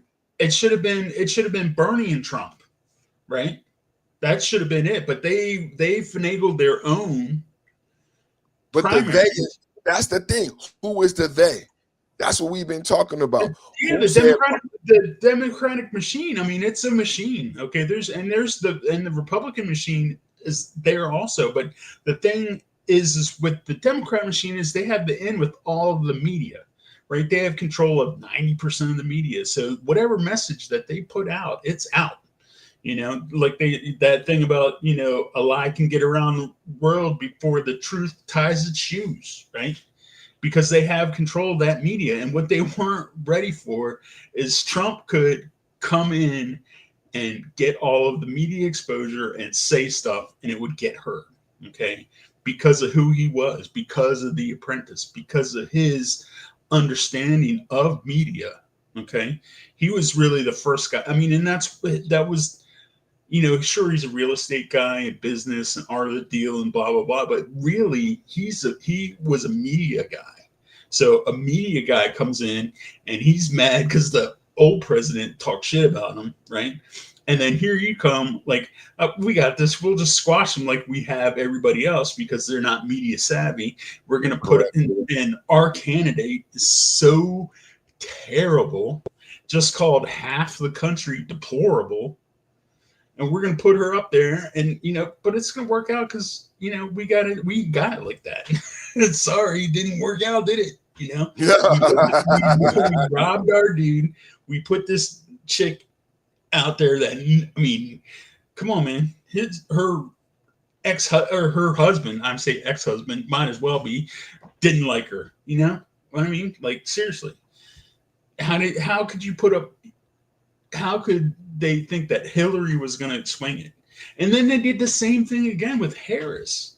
Seriously. They did the same thing again, knowing that white women playbook. They needed white women, and they had already offended white women in such a way. Hillary Clinton had white women, she lost the vote. And then Kamala also, when Kamala came out black, she lost the white women. But they were going to. Okay, so and this is the thing that drives me crazy is Kamala. Okay, so Kamala's black now.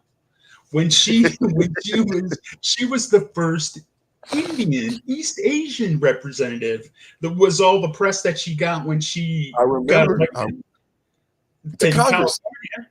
I remember. I was here. She was the first East Indian, and now she's black. I mean, come on now. It's okay. I'm German Irish. I'm blacker than Kamala. Come on, look at me. I'm opaque. I'm see-through, right? And I got more soul in me than Kamala does. Seriously. I see a couple people just in the chat, man. This is a members only panel, man. Members and moderators. So I see CC in the chat, and I seen Relax and Talk Sports. If y'all want to come up, man, we already over 2 hours, so I'm not gonna be here too much longer. But man, CC 360. Somebody jump in. They can have my spot. I don't want to monopolize everything. Oh But man, we have it's all welcome. It's all family. Relax and talk sports. CC, y'all come up, man. Join the panel. Share. Give your 2 cents if you want to shout out. Rest in peace, Kirk. I would love that. But today's live stream, Relax and Talk Sports, was teasing me. He said, "Man, you had StreamYard the whole time."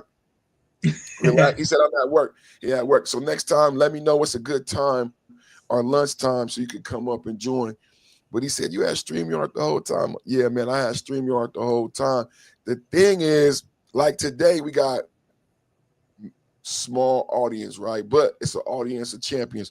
But the thing is, I've been doing the live stream. You see the whole setup, but I never had the success that I had on the vertical.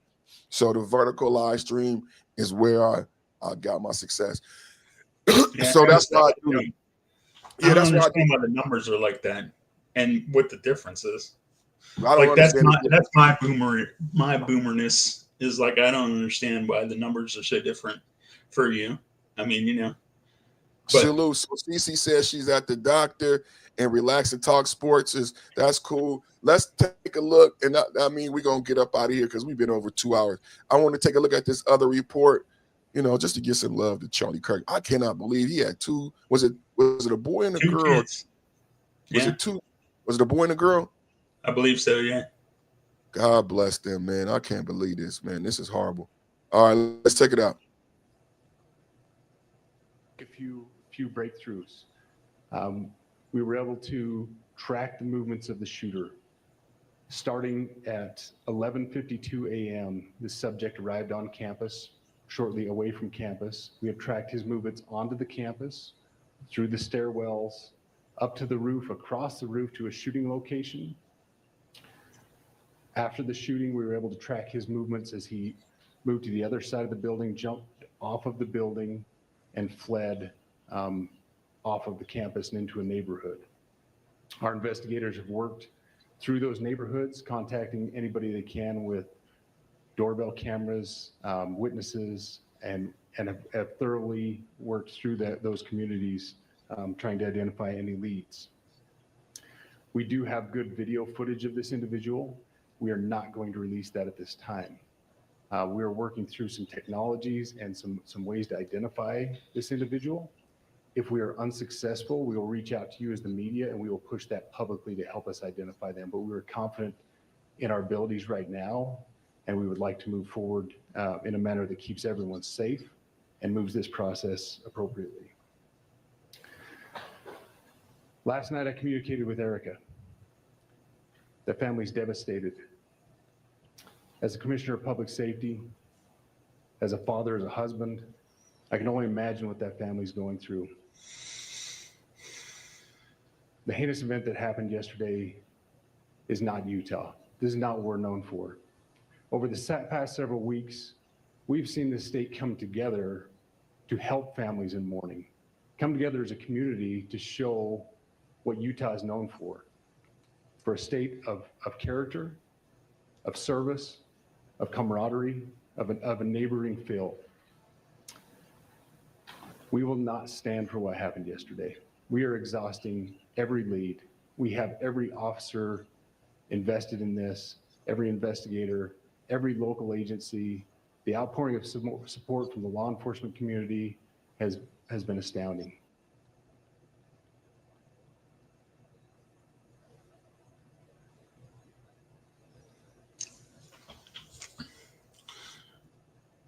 So they don't have the guy, but they have the guy identified.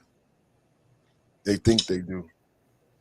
Sad. Yeah, I'm about to shut it down, Lazy Bones. Mrs. Perfect Tomlin. Just came. You want to say hi? She just came in. She brought me some lunch. I'm about to What's up, Lazy Bones? What's up, Mrs. Perfect Timing? Hey. So, brother, I'm about to get out of here, man. Thank you for joining. Thank you for everybody. No, thanks for having me in my crazy hair and all that. I've been doing this in front of the computer all day. That's why my hair looks like that. But it's all good. I got the same thin little pat, man. I cut my locks off, but I'm gonna do this like once a week And I hope the numbers get bigger and better, but I'm gonna do this more after our Monday, Tuesday, Wednesday vertical. Yeah. This podcast on StreamYard, and hopefully Relax and Talk Sports, CC, Bruce Wayne the Gray. Everybody get an opportunity to join the panel and our intellect move the conversation forward, right? Yeah, because I think it's conversations. We have them and be different. You know what I mean? Like disagree, Correct. but disagree. Agree to disagree. You know what I mean? Be agreeable if you're going to disagree. Okay, we're not going to see eye to eye on everything. Just not going to happen, right? Because we're individuals and we got brains. So, but say your piece, but say it respectfully, and I think everybody's. I just get that feeling from you. Everybody's welcome, and I appreciate the giving me the platform, and take care, man. Thank you, brother. I'll see you next week. All right, we'll see you. Take Have care. a good one. To rest in peace, Charlie, man. God bless America. Pray for Charlie and his family. Amen.